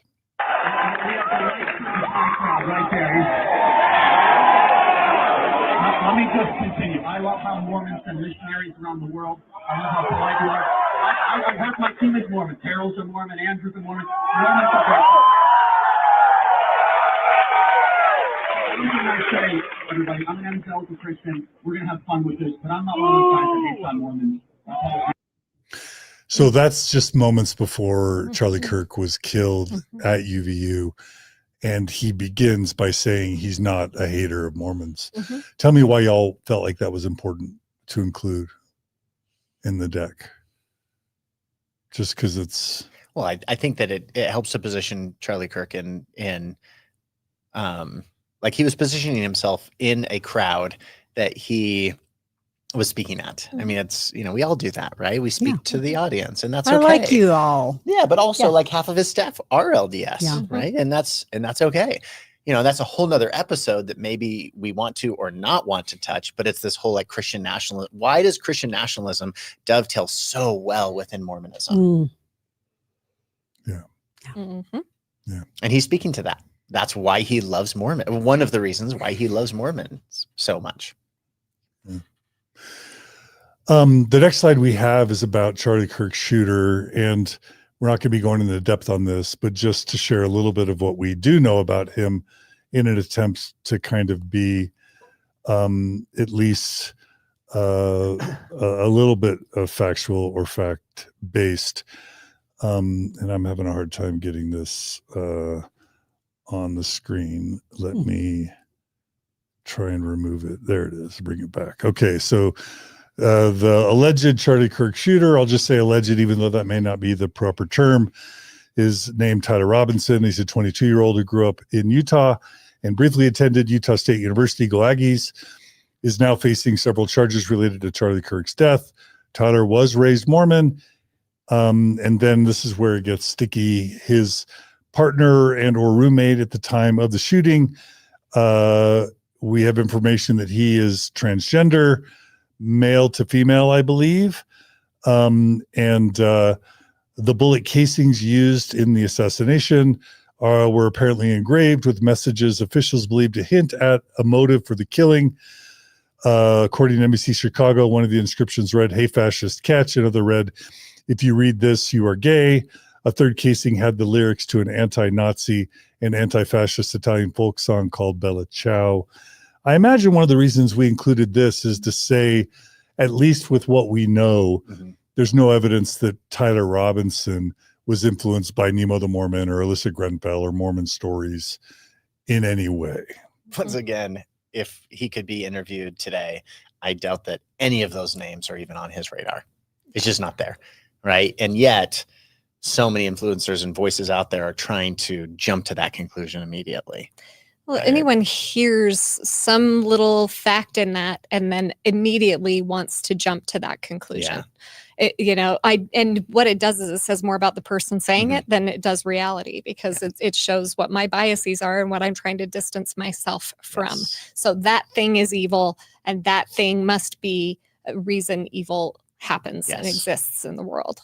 And so I just think that the more, I think Tyler Robinson is an interesting case just because it's not clear.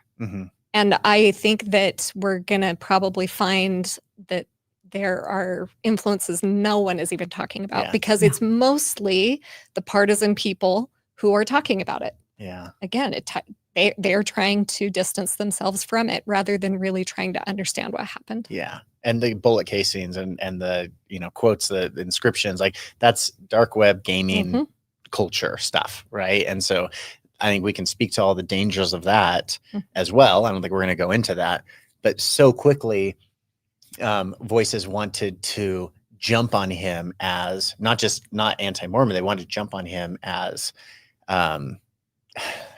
I'm going to say, I'll say it. Influence. It was the church's fault that he, was like this because he's trans or he's whatever. And because of the pressures of how he was raised, he snapped and killed Charlie Kirk, and it's the church's fault. I think there's just as many voices saying that, which is totally untrue. Yeah. Like citing the Nephi thing. Oh, well, he was raised with Nephi, and Nephi was commanded to murder because he believed in a certain way. Therefore, that's why this kid did that. It's like, come on. We were all taught that, and none of us are killing people. Mm-hmm. Well, you'll find that people who have committed violence throughout human history, it's been from every walk of life. Of course. You know? And yeah, does everything that we take in influence us? It does. And also it's like we've said, it's a million different things. And just like there are dangers to partisanship, to religiosity, there are dangers to being apolitical and nihilistic. Mm-hmm. There are problems to, there are dangers in any way that you are just trying to make your way through the world. Yeah. I think, this is probably another podcast also episode too, but I'm making a list. The male, like, what are we doing to men? Yeah. That is creating multiple incidents. Like, there's a societal thing that's happening that's funneling vulnerable men into these horrific, so I think that's worth exploring. Mm-hmm. I think the big deal about this shooter was with a trans person. I'm like, that's irrelevant. Mm-hmm. It seems really irrelevant, and a big deal has been made about it. We wouldn't say they're with a woman. Like, mm-hmm. Okay, but a trans woman or a trans man, it's not. It's a nothing to me. And I just think that aspect is being politicized. Absolutely. In a way that's really unfair. Yeah. It's nothing unless you're trying to make a point about someone you don't like. Yeah. Right. Yep. And to point the finger on the other side. Yep. Of your opponent. And I remember, just like, I'm so dialed in right now to the political polarization in our country. Mm-hmm. And so my memory is that as soon as this murder happens, there were groups trying to pin the assassination on, I'll just say, the woke left. Mm-hmm. Yeah. Yep. That was the immediate rhetoric that I heard on social media and in media generally. Yep. And my reaction wasn't defensive. It was just more like, I don't want this to get politicized. The last thing our political climate needs is this to be politicized. And then almost immediately I started hearing within a day that no, it was ultra right influences that hated Charlie Kirk that influenced Tyler Robinson. And I almost, I was almost like too quick to think, well, maybe that's the right answer. Mm-hmm. And that was also eventually, I think, disproven. And it was a good lesson to me that we just don't need to be jumping to conclusions. It's just not helpful. It's grandstanding in really harmful ways. And I haven't fact checked this slide. Julia put it together, but according to some studies that she's found, this is to your point, Julia, if there is one clear trend, it's men. Mm-hmm. It's not trans people. Women. No. Well, first of all, it is men. Right. According to a couple studies, 98% of the shooters in America are men. 2% are women. Minors are rare.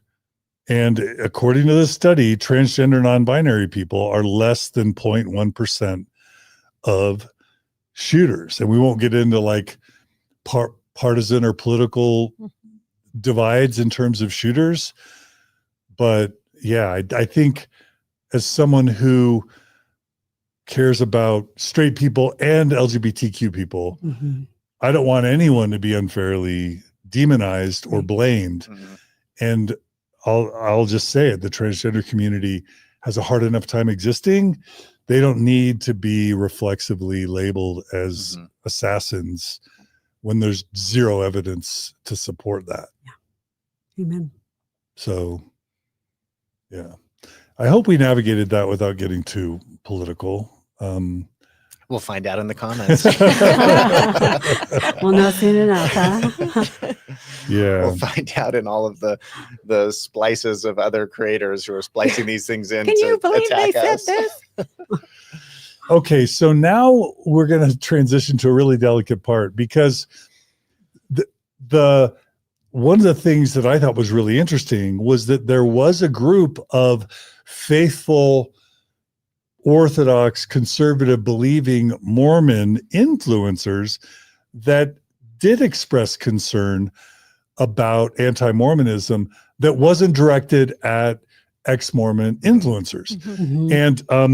And actually a lot of their focus was on a name that was familiar to me. So years ago, when podcasts were starting to get really popular, there was a podcast series called Mars Hill, and it was about an evangelical preacher in Seattle called Mark Driscol that started this megachurch in Seattle called Mars Hill. At its peak, it got to like 15 or 20,000 members in this megachurch. And he used the internet to help grow a megachurch in the internet age. And it was Christianity Today, by the way, that published this podcast series. Definitely one of the best things I've ever listened to in terms of podcasts on the internet. And Mark Driscoll was the head pastor. Surprise, surprise, the megachurch imploded in scandal. Interestingly, not sexual scandal. It was like abuse. It was like financial questions, culture, abuse of employees, verbal or cultural abuse, governance types of things, and just, personality things and or management things. There's no suggestion that it was sexual, which is like the only time I've ever heard of a that's church. Weird. Not imploding. How sad that's so surprising to all of Right. us. Like, what? No sexual scandal? What is happening here? But the reason why I'm bringing up Mark Driscoll is because his name is now coming up again in association with anti-Mormonism, but not as ex-Mormon influencers, but as evangelical Christian influencers. So here we are with a shot of Mark Driscoll's YouTube channel. And I'll just say, I kind of wondered whether he was going to just get canceled because his megachurch imploded in scandal. And I thought, we'll never see Mark Driscoll again. Well, he's kind of reemerged and he's kind of affiliated, I would say, honestly, with the political right. I'm not saying that to be disparaging to any side, but that's my take on, he's kind of like the internet evangelical YouTube influencer aligning with the evangelical political right. And so this is Pastor Mark Driscoll, flawed but faithful. We know why he's leading with flawed, based on the implosion of his megachurch. But just recently, he's issued a book that is written to look just like the Book of Mormon in the font and the color of Mormon church branding. You can go to realfaith.com, I guess, to buy it. And it's titled Are Mormons Christian? And it's kind of hard to read. 10 irreconcilable doctrinal differences between Mormonism and Christianity. So that's the book that they've released, weirdly, almost like in response to this Charlie Kirk Michigan shooter scandal. It's almost like it seems like he's almost taking advantage of it to like create and sell a book against Mormons. So here's that. And then let's just go ahead and maybe play a clip or two to give a sense, like if there is anti-Mormonism in the world, we'll ask you, the audience, to decide, and you, the panel, to decide whether this does or doesn't qualify. And again, we are not putting any murder on Mark Driscoll at all, but it's just to come up with the question of, number one, what may have influenced or been in the mind of the Michigan killer, and why are believing Mormon influencers talking about Mark Driscoll? So let's learn a little bit more. So let's play that clip. An angel. See that? In addition, how many of you are familiar with the Mormons? And if you're not, you're new to Arizona. You're going to be very familiar with the Mormons very quickly.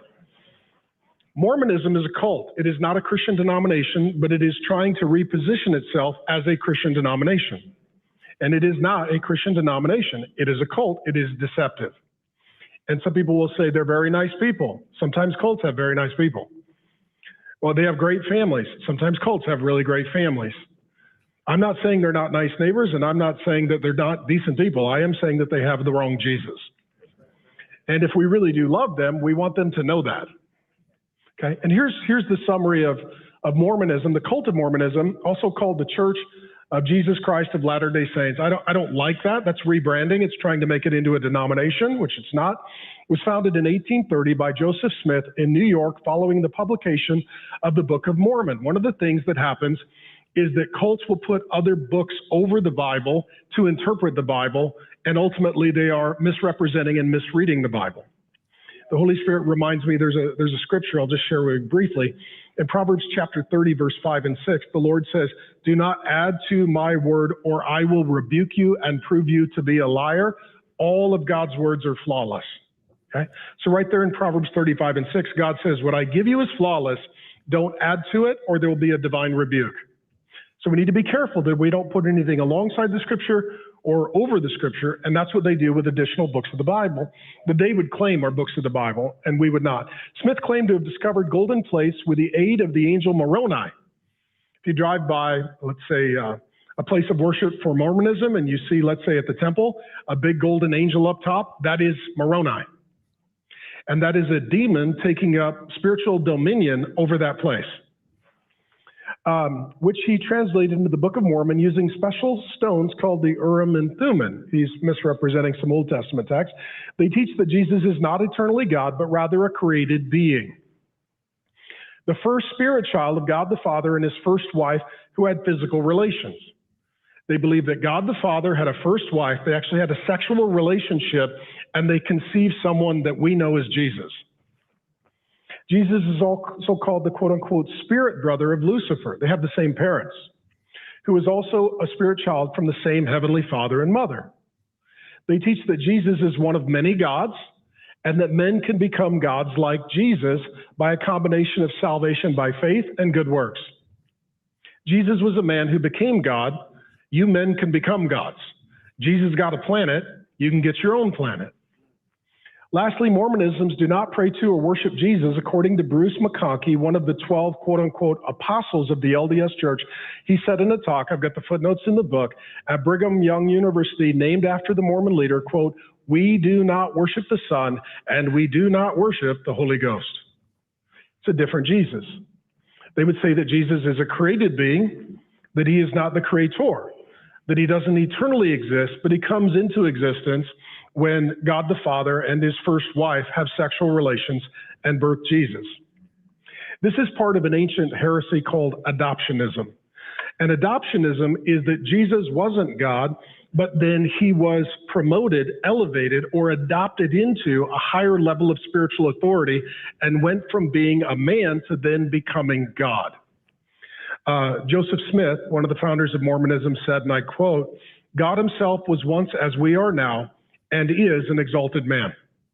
And Lorenzo Snow, the fifth president of the Church of Jesus Christ of Latter-day Saints, says, and I quote, "As man is, God once was. As God is, man may become." It's a different Jesus. And it is part of the same demonic deception that was brought to our first parents. Do you remember in the Garden of Eden? There's Adam, there's Eve, Satan comes, and he tells them, you can be like God. You can go from being a mere mortal to being a divine being. It's the temptation to the ancient heresy of adoptionism. I'll read it. I'm curious y'all's reaction. And by the way, we're mentioning him because he appeared recently on the Charlie Kirk YouTube channel. Mark Driscoll, I think the day after the Michigan murders, the Charlie Kirk channel, post Charlie Kirk's passing, invites Mark Driscoll on the show. So really quickly, first reactions to Mark Driscoll describing Mormonism. Most of what he says is accurate, right? Like most of what he says is accurate, but then he characterizes it as demonic I mean, what he lays out, and I've never heard that God and his first wife had sex. We don't know how spirits are created. So that was weird. But Can I just say I was taught that. Were you? Okay, Yeah. I wasn't taught that. I was taught that in the 80s. It's kind of old school, Joseph Fielding Smith, Bruce R. McConkie. Okay, makes sense. But so a lot of what he's saying is actually true, but the way he characterizes it as demonic that's the problem, right? So saying a group of people are demonic, or that's I think where he crosses the line. It reminds me of like the Chad Daybell, Lori Vallow, right? Why so? Why? Like these people aren't human, so we can destroy them. Like that's the danger. It's not. He's teaching truths about Mormonism, but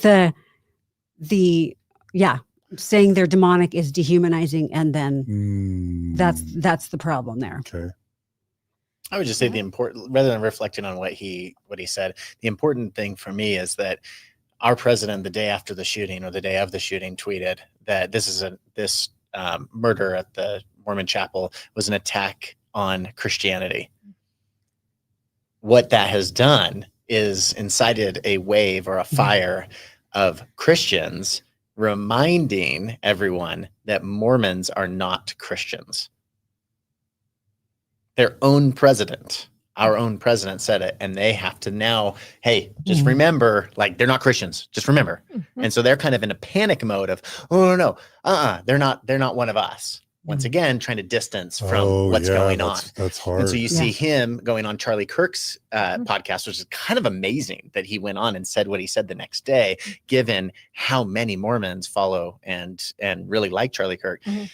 Kind of crazy, kind of conflict of interest there. But then other evangelicals are out going like, hey, remember, they're not Christian. Absolutely. I mean, there's a political alignment with a certain number of Latter-day Saints that do kind of fall in line with the Charlie Kirk or Christian nationalism or whatever. And yeah, it's a little rough for a lot of people to see, oh no, our allies aren't really our allies. They're not taking us with them. You know, Christian nationalism is a great idea, except maybe we're not going to be part of it. You know? Yeah. So I don't like the demonization, the othering, and we all do it. Yeah. We all do the othering. It's part so of the problem. funny. It is literally demonization. Like we use demonization as a broad term, but he says he's demonic. He's literally demonizing. Yeah, for sure. And it's interesting too. I didn't mean to interrupt you, Jana. Wait, no, it's fine. Okay. Yeah, no, it's fine. I mean, I think that I will say I don't hear him demonizing Mormons. I hear him demonizing. I'm guessing he thinks we're all just duped, you know, by Satan. By Satan, yes. Yeah. And that we're just unknowingly, you know, doing all of this. But he says it's a demonic cult. Absolutely. Right? So that's absolutely pretty close. He's saying the organization is demonic and corrupt. Yeah. Which if you have conversations with many family members who are active Orthodox LDS, what are they going to say about us? Oh, well, he was duped. He was influenced by Satan. Yep. He was influenced by Satan. You know, how sad. Yep. It's the same thing the evangelicals are doing. It's what we just. Oh, so you're saying believing Mormons do to ex-Mormons what Mark Driscoll is doing to Mormons. Yes. Yeah, correct. And that's why I thought for a long time, Satan is the most powerful character in all of Mormonism, right? Because we can always put everything on Satan. Everything that we don't like, Satan. Yep. And it's the most extreme epithet, or you know what I mean? Yeah, it is. And it's even baked into the creation story. It's baked into the temple ceremony. Yeah. Being under Satan's power. Like that's the worst thing. What's worse? Yeah. Is there anything worse than being under Satan's power? No. There's nothing worse. Of course. That's what I'm saying. He's the most powerful character in all of Mormonism. Yeah. Now, if I put on my empathetic hat toward my evangelical friends, if I see what is happening within modern Mormonism, I am a little worried as an evangelical Christian, right? Because growing up in the 80s, 90s, my Christian friends, I'd go to church with them, and it is music and dancing and cheering and celebration. And then as I would take that to my young men's classes, like, well, it was really fun. We don't need any of that. We have the truth.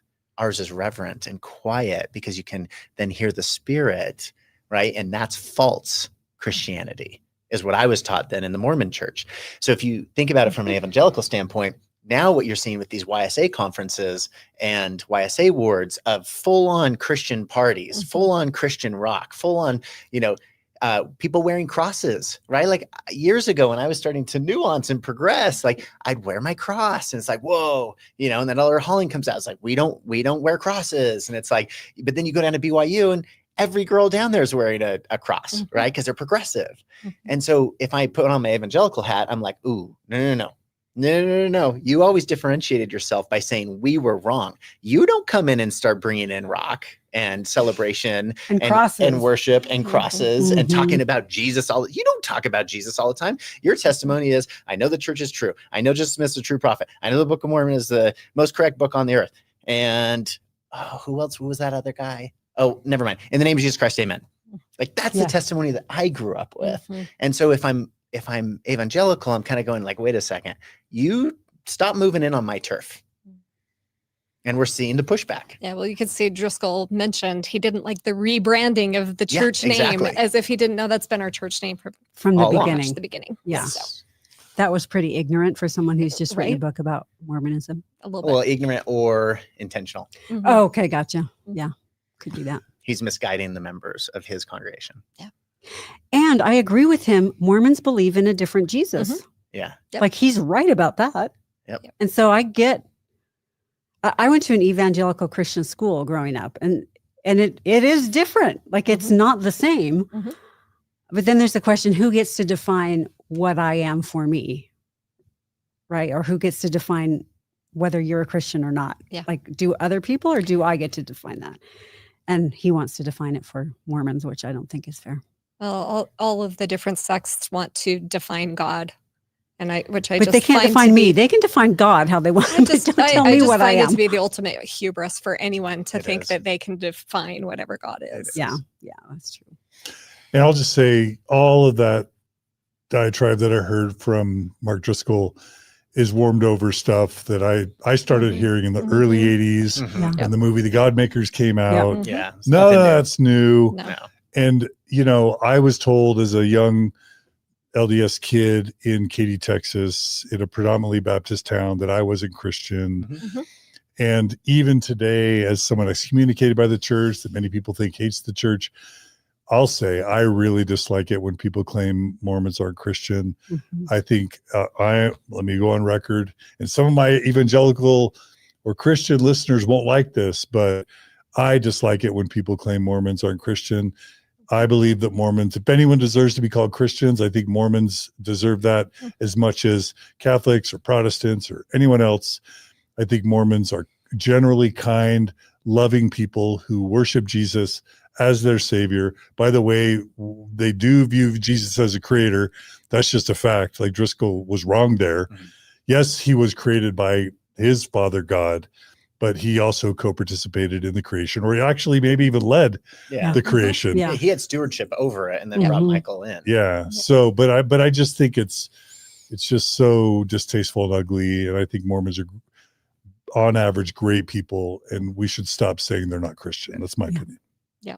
Agree. Y'all agree? Yep. Yes. Everyone agree Mormons are Christian on this panel? And I also agree that we have extra books. We have a lot of what he said is actually accurate, but I don't think I agree with you. It doesn't disqualify you from being Christian. Yeah. In my view, if you say Jesus is your savior, you believe that he died and is resurrected, you believe in the Bible and his teachings, and most importantly, if you live things like kindness and love and charity and service and forgiveness and love your enemies and serve the poor, and you call yourself a Christian, you're a freaking Christian. Well, I think what he means is you don't fit my definition of Christian. That's right. You define it differently. Yeah, which is accurate.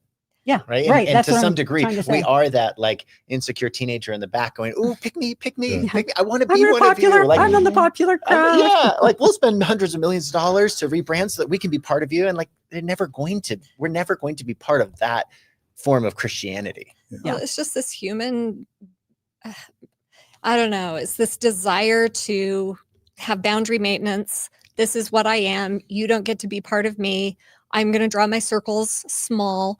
And again, if I'm going to be empathetic, I can understand if you really believe you have to believe in a certain kind of Jesus to be saved.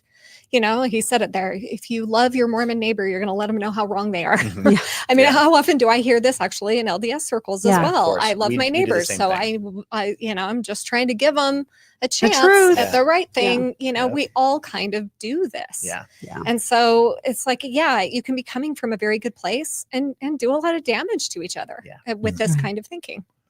I think Jesus said, by their fruits you shall know them. Yep. Mhm. Well, and I want to give the LDS Church credit.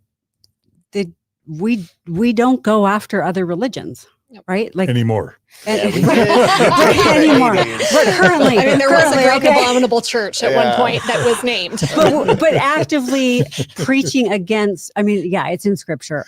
Okay, I stand corrected. No, the Mormon Church used to call the Catholic Church, The great- ironically, the great and abominable Absolutely. whore of all the earth. Yeah, right? yeah. But anyway, sorry, I interrupted. But in modern, Yes. we Today. don't spend time putting like the general conference this weekend. No one's talking about how wrong the evangelicals are. Right. Nobody's talking about how wrong, other sects are. No. Yeah. And y'all may be too young to remember this or to have ever witnessed it, but in the old temple ceremony, when I first went through, there was literally an evangelical pastor. I Julie Yeh, remember. Yeah. I was there. and he represents evil. And he's kind of like, it's almost like in the old temple ceremony, a Christian minister is like the voice of Satan. Yeah. in an earlier version of the temple Yeah. ceremony. And to the church's credit, they took that out in Yep. 1990 Yep. and stopped demonizing other Christian traditions as part of its temple ceremony. sure. And the church stopped publishing Mormon doctrine, Mhm. which was one of the main purveyors of this idea that the Catholic Church is a great abominable church. So that to the church's credit, it's improved. Yeah. Yep. We should give it credit for that. Yes. Absolutely. And I think I've seen in the last couple of decades big moves toward interfaith. Yeah. Like, Yeah. we want to be with our Christian brothers and sisters and to lift everybody up. Which Even I if think they is don't want to great. be with us. Even if they don't want to be with But us. many do. I mean, No, when I I know. was A lot of them Bishop of do. Walnut Creek, Second Ward, I would invite other evangelical ministers to come in and teach our Sunday school class. Now, handbook wise, that's not allowed. I want you to be my bishop. Handbook wise, that's not allowed. And some people did have an issue with it. But by and large, like people loved having ministers come and teach. And then they would invite me to come and teach at their, schools Brilliant or churches or whatever. strategy. And so we would, right? And gosh, it was just never a bad experience. But it takes some degree of humility of even, the concept that like I could learn something from them. Yeah. Wow. And then you have to be rogue enough and confident enough as a bishop to be like, yeah, I think this is what's right for my people. Yeah. And then do it. Yep. All right. And to bring it back to Driscoll a little bit, take aside what we've already played, his rhetoric online takes a really dark turn. So let's turn to that now. And I don't know if Stephen Pinegar deserves credit for harvesting some of these screenshots, but Stephen Pinegar is a Never Mormon YouTuber who does a great job calling out evangelical Christians who spew hate or misinformation about the Mormons. So shout out to our friend Stephen Pinegar. Check out his YouTube channel, Mormon Book Review. These clips may come from him or they may come elsewhere. And but he's a Christian. He's an he evangelical. is absolutely an evangelical Christian. But here's some clips that have been highlighted. There's an original tweet from a channel called Patriot Takes that says, pro-Trump pastor Mark Driscoll suggests burning the Book of Mormon during his flamethrower giveaway. And so it's literally got like pictures of flamethrowers and then associating that with the Book of Mormon. And then it's got a tweet from Mark Driscoll saying, text flame to 99383. So literally Mark Driscoll is encouraging people to torch and take flamethrowers to the Book of Mormon. Like, I don't know, that's starting to seem hateful. Yeah. And I think if we're going to talk about I know I've never encouraged the burning of a Book of Mormon. Like, Of course not. I think that's starting to cross into potentially anti-Mormon Absolutely. territory. Yes. Right? Is that going too far to say that? I don't know.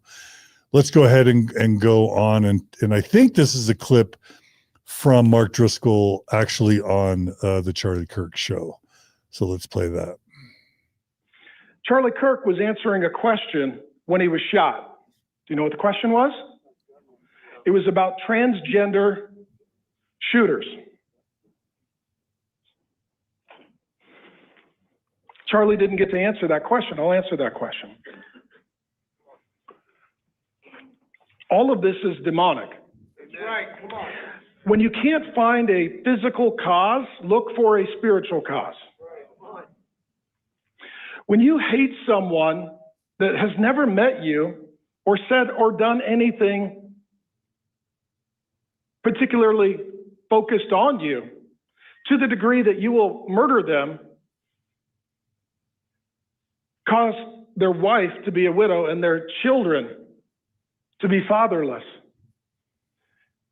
The question is, why? And I would say, demon, demon, demon. Right. Our world doesn't understand the unseen realm. Our world doesn't understand the spiritual. The DSM, the Diagnostic and Statistical Manual of Mental Health Disorders, mentions the human soul 0 times. It doesn't believe in God, doesn't believe in demons, it doesn't believe in the soul. By faith, we understand. What we discuss. I just saw an eye roll from you, Julie. There's so much to eye roll in that. So the irony is he's demonizing transgender people while vilifying the shooter for like the violence against Charlie. I mean, he's doing what he claimed the shooter did to Charlie. Like, why do you hate someone you don't know? And why did he, right? Yeah. But how could the DSM mention gods and demons? The DSM doesn't have a belief system. Like it's not a person, right? It's a bunch of scientists that are trying to get mental health standards. Yeah. It's not a religion. Yeah. I love when people say, I don't believe in therapy. I'm like, you don't have to believe in it. It's not a religion. It's not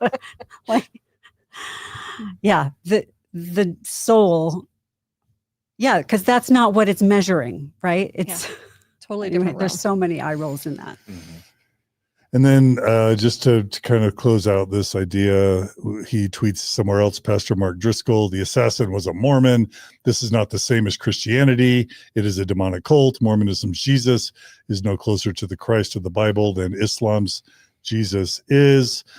He also tweets, there will be 0 Mormons in heaven. He's basically saying he knows more than God, I guess, or knows as much as God, because now he's going to determine that there'll be 0 Mormons in heaven. It is a demonic cult. A literal demon is on the top of every Mormon building. So now the angel Moroni is a demon. And then he goes on to basically, he's got a picture on a tweet of the Book of Mormon, Doctrine and Covenants of Pearl of Great Price, and he writes, public servants announcement, this brand of toilet paper doubles as a doorstop. So he's basically saying, use the Book of Mormon scripture, use the Mormon church's canonized scripture as either toilet paper or as a doorstop. And that's so disrespectful. Like it's just so disrespectful of any religion. I mean, that's anti fill in the blank, right? That's anti-Mormon, anti any religion when you start speaking of people's beliefs that way. Yeah, absolutely. It's hateful. Yeah, it's not Christianity. Yeah. And the interesting thing is that people from in the church who call us or others who are post-Mormon or more progressive Mormon anti-Mormons, it's because we're pointing back to the unhealthy aspects of the church. That's not what he's doing. Right. This is not constructive whatsoever. Right. Yeah. Yeah. It's really bad. And again, I hate the term anti-Mormon as much as anybody, but Mark's wanting me to apply it to him the way he's talking. So one thing that I loved from the believing Mormon apologist community is the response. Part of the response, I think his name is Greg Mattson from Cwic, CWIC, the Cwic show. They're really upset, and they're not blaming Jeremy Runnels or me or Alyssa Grenfell or Nemo or Zelf on the Shelf or whoever.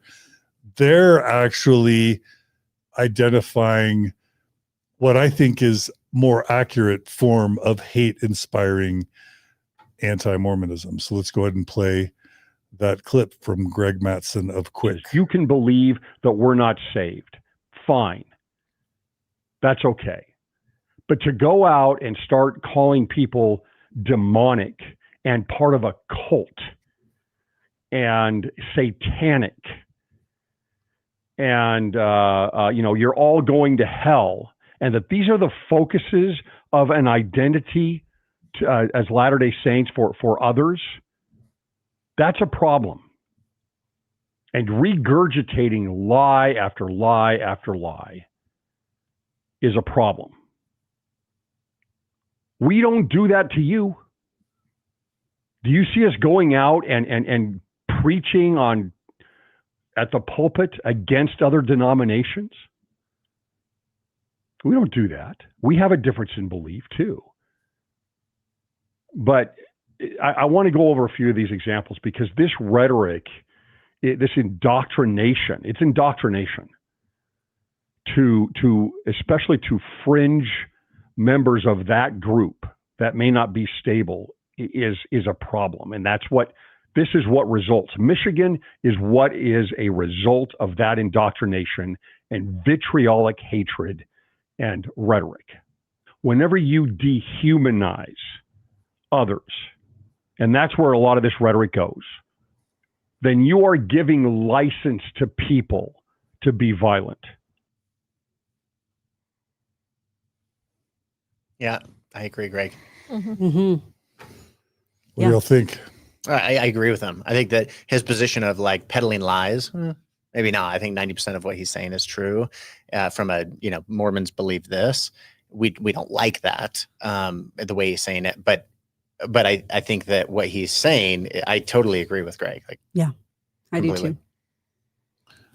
I think he's closer. And I guess, again, without saying that it's even Mark Driscoll's in any way responsibility for the Michigan shootings, when you hear what is reported to be the types of language that the shooter or the killer in Michigan was saying, it was this language about Mormons being demonic, being satanic, and having the wrong type of Jesus. Those are the types of quotes that are reported to be attributed with the Michigan killer. Yeah. And I'm not saying Mark Driscoll is in any way responsible for murders. Right. Yeah. But I am going to say that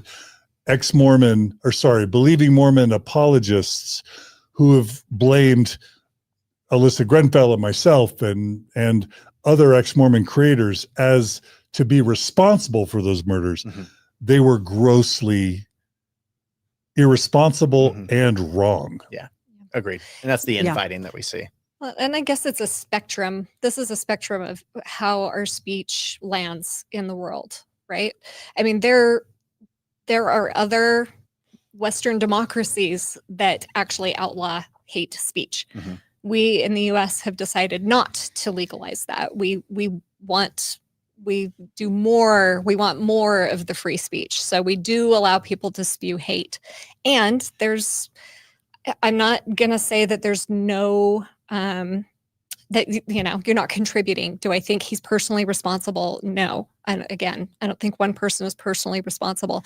And we need to look at the way that we are inviting dehumanization. Do I think that if I dehumanize someone, it's going to make someone dehumanize them? No, our speech doesn't have that kind of power. I think humans way overestimate the power that we have with our opinions, of changing minds. But I do think that for unstable people who are already doing this, can fuel speech like that fuel a problem? Sure. But who knows how much culpability any one person has in this. Yep. I just don't think you can point the finger in that way. I would just hope that when things like this happen, and it doesn't seem to be landing with Mark Driscoll because of the way he's acted since this happened this week. But, I hope it invites us all to say, I wonder how I'm contributing to the dehumanization of people who think differently than me. Yeah. And I'll say I'm trying to do that. And that's partly why we created this concept of Mormon bridge building. I would love to have a healthy, constructive conversation on the internet with Cardin Ellis or a Cwic or a Jacob Hansen or a Greg Mattson or a Richard Bushman or Terrell Givens or whomever, Patrick Mason.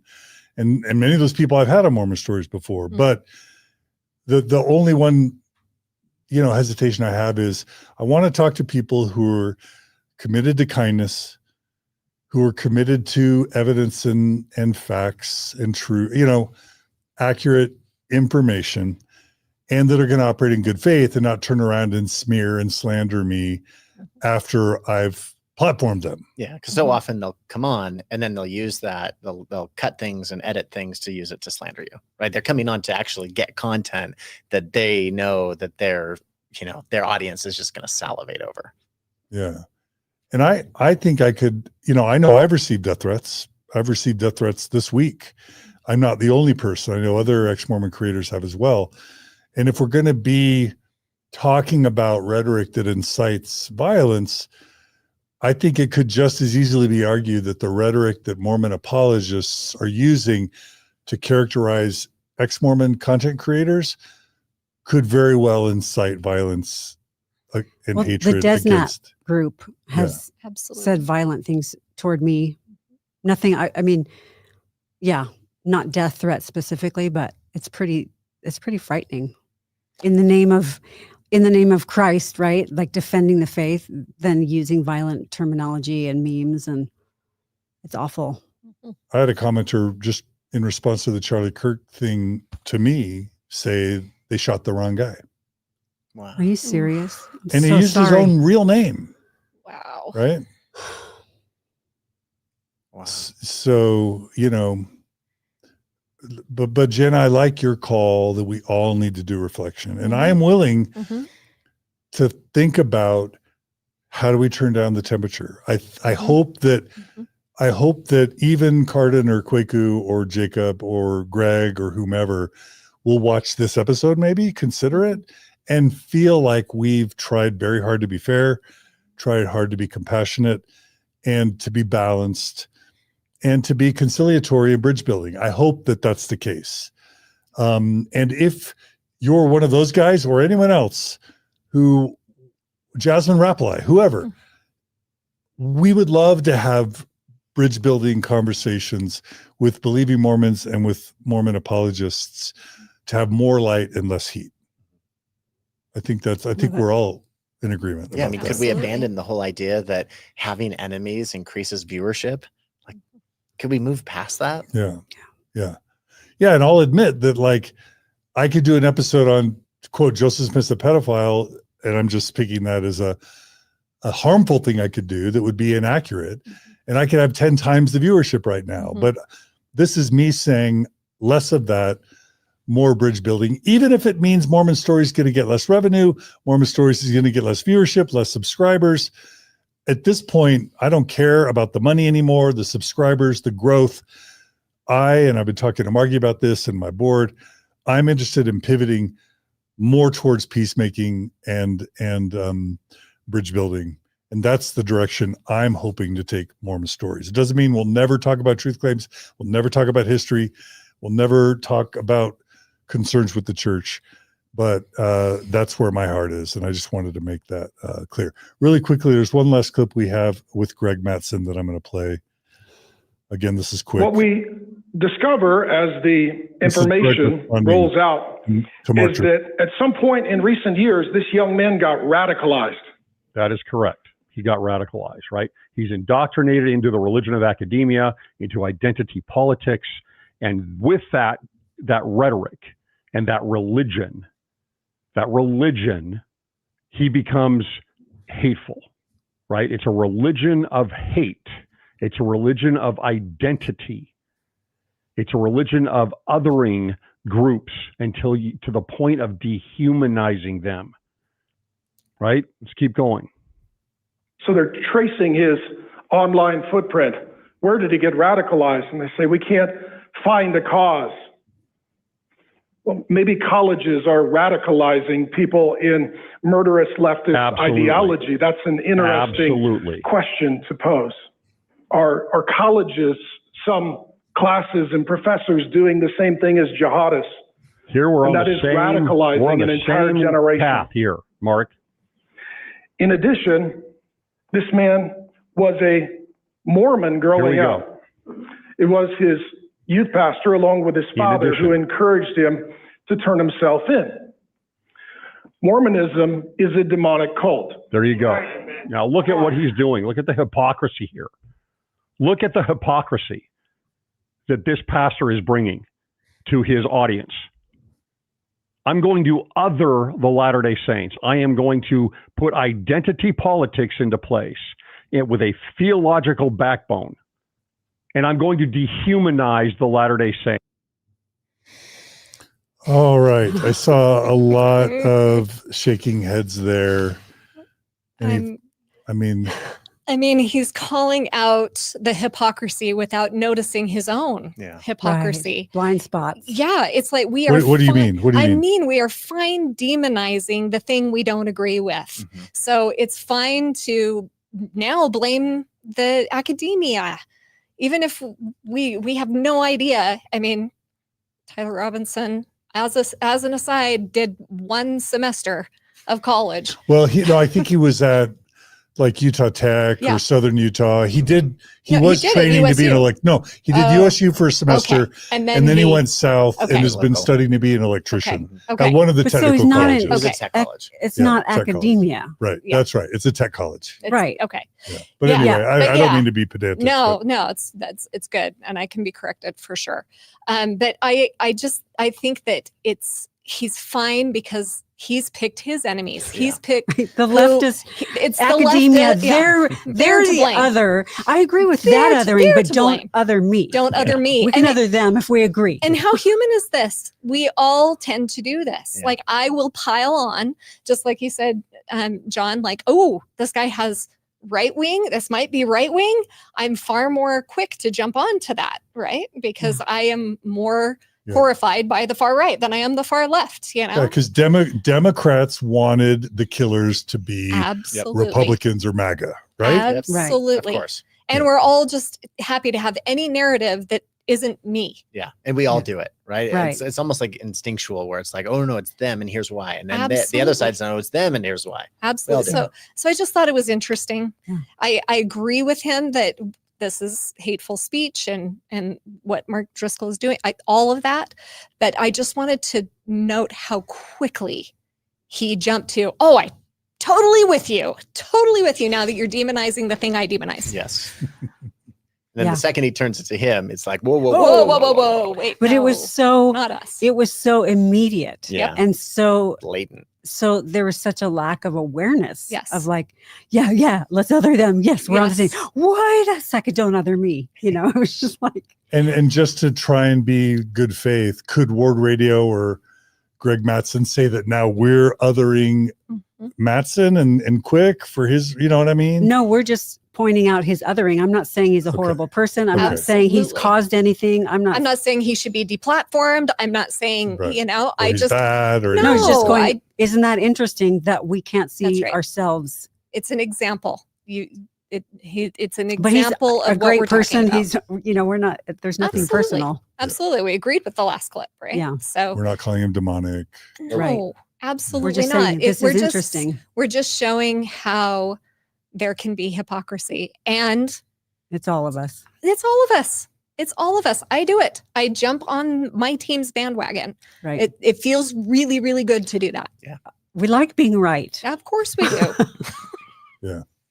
So the takeaway, what are some takeaways from all of this?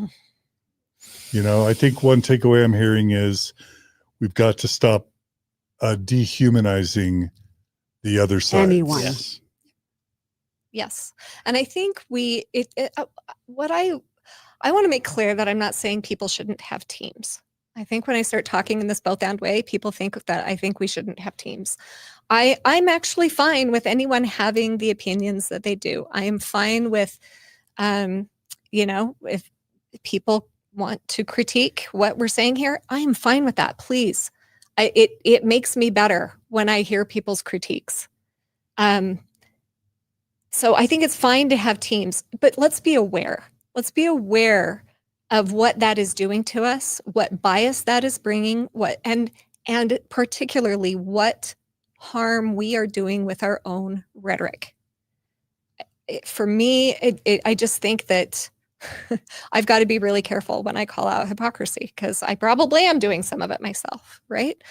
I just think we need to be open and teachable to all of this so that we can have strong, different opinions, but it doesn't lead to violence. It doesn't have to lead to violence. And part of that is all of us doing the work of getting to the point where we can be criticized. I actually think it's a huge takeaway.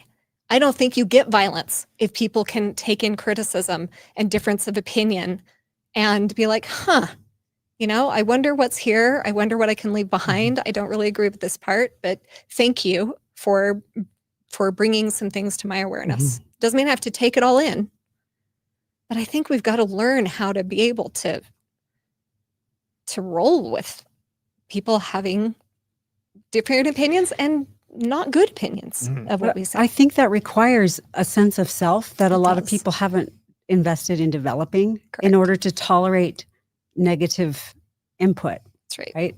That takes some groundwork. It does. That most people don't even know exists or are willing to do. Absolutely. It's difficult to do. Yeah. And when we don't have that sense of self, our identity comes from the groups we're part of. And so we're really susceptible. Yeah. We're really susceptible. If someone goes after my group, they're going after me. Well, I think we get into trouble when we start ranking the groups. Like, I think everybody's on the same playing field. It's when we start ranking our group's better, yours is less than, this group's down here. That's where we get the dehumanization and the division. It's like everybody's part of different groups, but it's when we think that our group is better or right or true or the only or those kind of things. And we all slip into it. Absolutely. One of my core values is curiosity over certitude. And almost everybody, other than the evangelical minister, pretty much everybody that we showed today, I listen to. I follow, I watch their content because I'm curious. I want to know. I want a blend of all the inputs. And I think that we could do better as a community if we had a broader blend of inputs.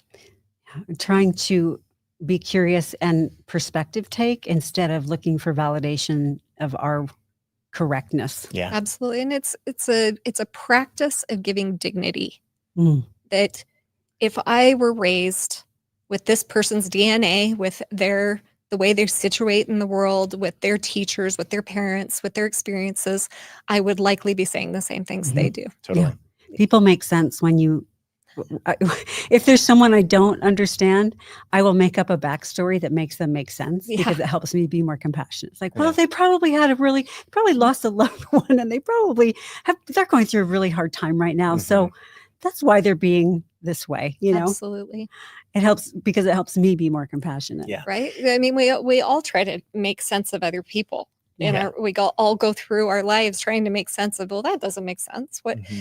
And I think it's something to look at. Are we assuming that what makes them different is evil, or are we assuming that it's just their life and their experience?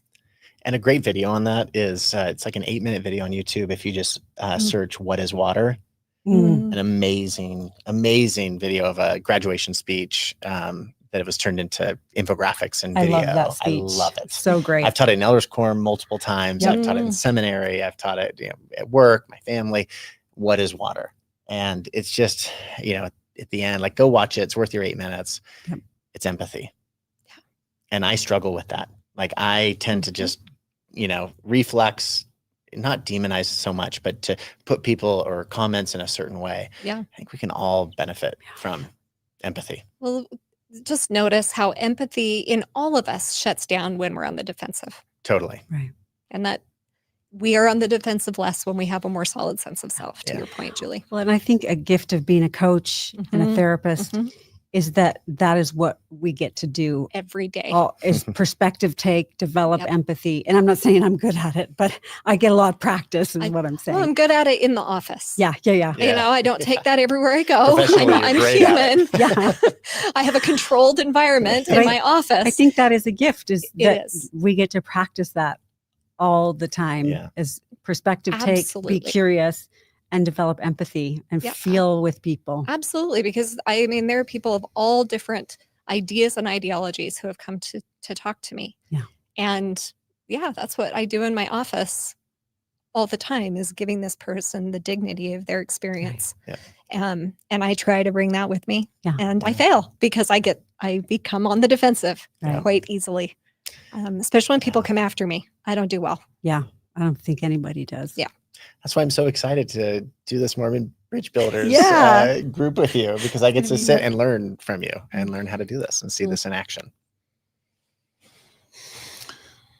Love it. Thank you for everyone's comments. The final reflection I have, is this is tricky to kind of tease out, because there's a world.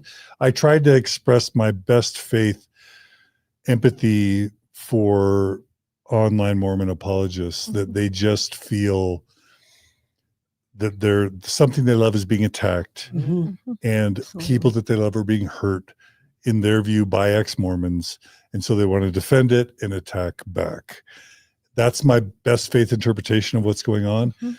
My worst faith interpretation of what's going on is that it's just dirty pool. It's just like, let's take a really horrific thing that's happened and associate it with ex-Mormon content creators, and hopefully violent things will happen to them as a result. Or at least my friends and family will see how evil John Dehlin is. Yeah. Right. And Then you at won't least hurt me anymore. You Yeah, won't hurt us. exactly. Yeah. And I am not saying that that's what I think is in the heart of Jacob Hansen, Cardinellis, Cwic, Mark, Greg Mattson, whatever. I'm not saying that. I'm not alleging it. I don't believe you can ever really know someone's heart. So I love the call, number one, that we all do our best to stop trying to judge people's motives. Let's try and have thoughtful, evidence-based, respectful dialogue across bridges. I think when you know someone, it's really more difficult to demonize and otherize them. The closer you get to them, the more you talk to them. Yep. If the conversation is respectful, the harder it is. So this is a call for bridge building. This is a call to stop judging. We need to stop at people's motives. We're calling other people to consider stopping it as well. I am going to try and be more reflective about rhetoric that I use on Mormon stories to talk about truth claims and history and the harm that the church might do. I want to do better. Call me out when I violate that. Let's try and do more bridge building. And let's see if we, over the next year or 2 or 5, can change the dialogue fundamentally, where instead of it being ex-Mormons, quote, anti-Mormons, and apologists never really talking with or to each other and potentially throwing grenades at each other, what if in 5 years from now we've pivoted Mormon or LDS discourse towards more thoughtful, respectful, compassionate, kind, direct dialogue? Love it. That's the big barrier I see to all of that, is that a lot of these Mormon apologists get in trouble if they even have discussions with people who are ex-Mormon or progressive, too progressive. It's a personal risk. It is a personal risk to them. And so I just want to acknowledge that. I bet there are a lot of people who are Mormon apologists who would engage if they felt safe to do so, if they didn't think their positions would be threatened and their reputations would be threatened. I think it's a real problem. Yeah. That's real. Yep. Julie, I'll never forget when you did retreats with me very early on. I would have you help out with some mixed faith marriage retreats. Yeah. I thought, what would be better if we've got 20 mixed faith marriage couples to have John Dehlin as one of the therapists or psychology PhDs, and Julie Hanks, believer, faithful Mormon, as the other co-leader of the mixed faith marriage group. And I was always just so impressed that 10, 15 years ago, you were willing to be associated with me as a very faithful, committed Latter-day Saint. Well, I just don't think in those terms. I do not think like active, not like it's Mormon. If you have a Mormon background, you're my people. Like, I don't care where you are. And so I've just that's never made sense to me, the camps, because that's not how I experience people. Yeah. And so anyway, it was such a great experience working with you. And yeah. And then people did like, oh, she's a colleague of John Dehlin, you know. I'm like, yeah. And you don't associate with anyone who's been excommunicated professionally. You know what I mean? It was just, it's so ridiculous. And this is the soup that we're in. But I will just say, as an aside, I have talked to people who attended some of your retreats together. Oh, cool. And LDS, very believing LDS people, were just dismayed at how amazingly open you were, John, to their side and empathetic. And they were so surprised, just to the point of all of this. Like, I think it's so easy to hear what you do and to villainize and say you're anti-Mormon, right? But when I talk to people who have actually engaged you in your retreats, in your coaching and other things, they have felt very respected, by the way. Yeah, I was very impressed with that too. I remember you saying, you know, the ex-Mormons of the couple were like, well, what if my kids stay in the church? And I remember you saying, there are worse things than your kid being a Mormon, you know, like that, it's not a bad thing. And I just thought that was really, really great that you always have seen the value in it as well. And so thanks for that. Thank you. And Jana, you were an early participant in those retreats as well. Yeah. So that all for you too. Yeah. And just to close, like part of that is my training. It's why I got my PhD in psychology, to learn the ethics of not taking sides when you're supporting people. But honestly, what it really comes down to is I love Mormons and I love my Mormon heritage. I consider myself a Mormon. I love the church. I'm grateful for its influence in my life and in the world. I want it to be its best self. And I want Latter-day Saints to have the best experience in the church. And I only want goodness in and out of the LDS church. It's sincere. Absolutely. I'm not anti-Mormon. I'm pro Church of Jesus Christ of Latter-day Saints. I'm pro members of the Church of Jesus Christ of Latter-day Saints in my heart. And I think everybody on this panel is. Yeah, absolutely. I always say that I have the best job in the world because I get to work with people who maybe they're still part of it, but at least were raised or spent time within the Mormon church, and they are the best people. I work with the best people. I just love them. Yeah. My favorite people on the planet have been raised LDS. Absolutely. So wait, are we saying Mormons are better than everyone else? Is that what we're saying? Much no, I'm just saying are we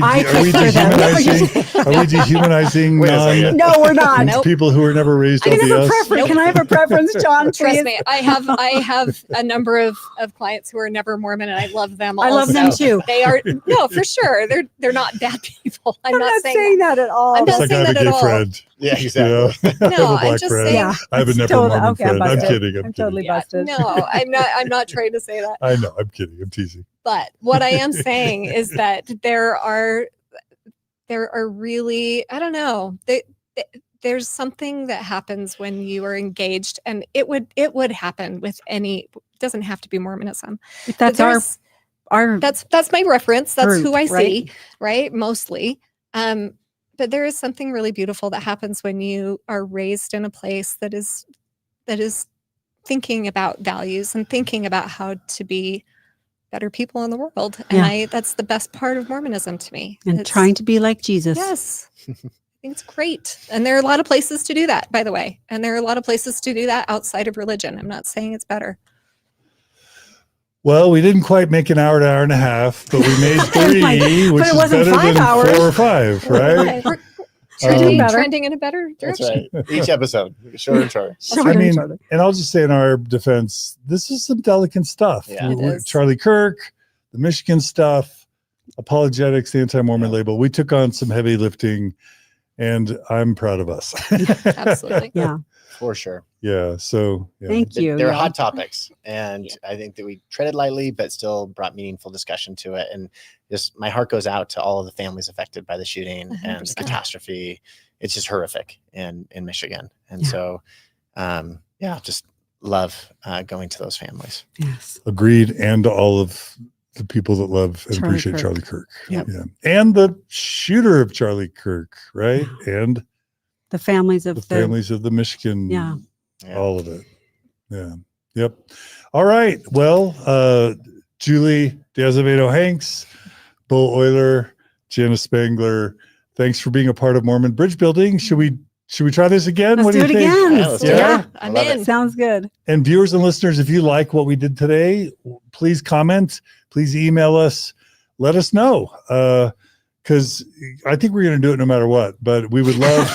We'd love you to validate We would love us. it. But also, we'd love to know what topics you'd like us to discuss, cover. right? Like, what do you want us to Absolutely. cover? We've got Yeah. 50 topics that we've Yeah. already brainstormed on, and Yeah.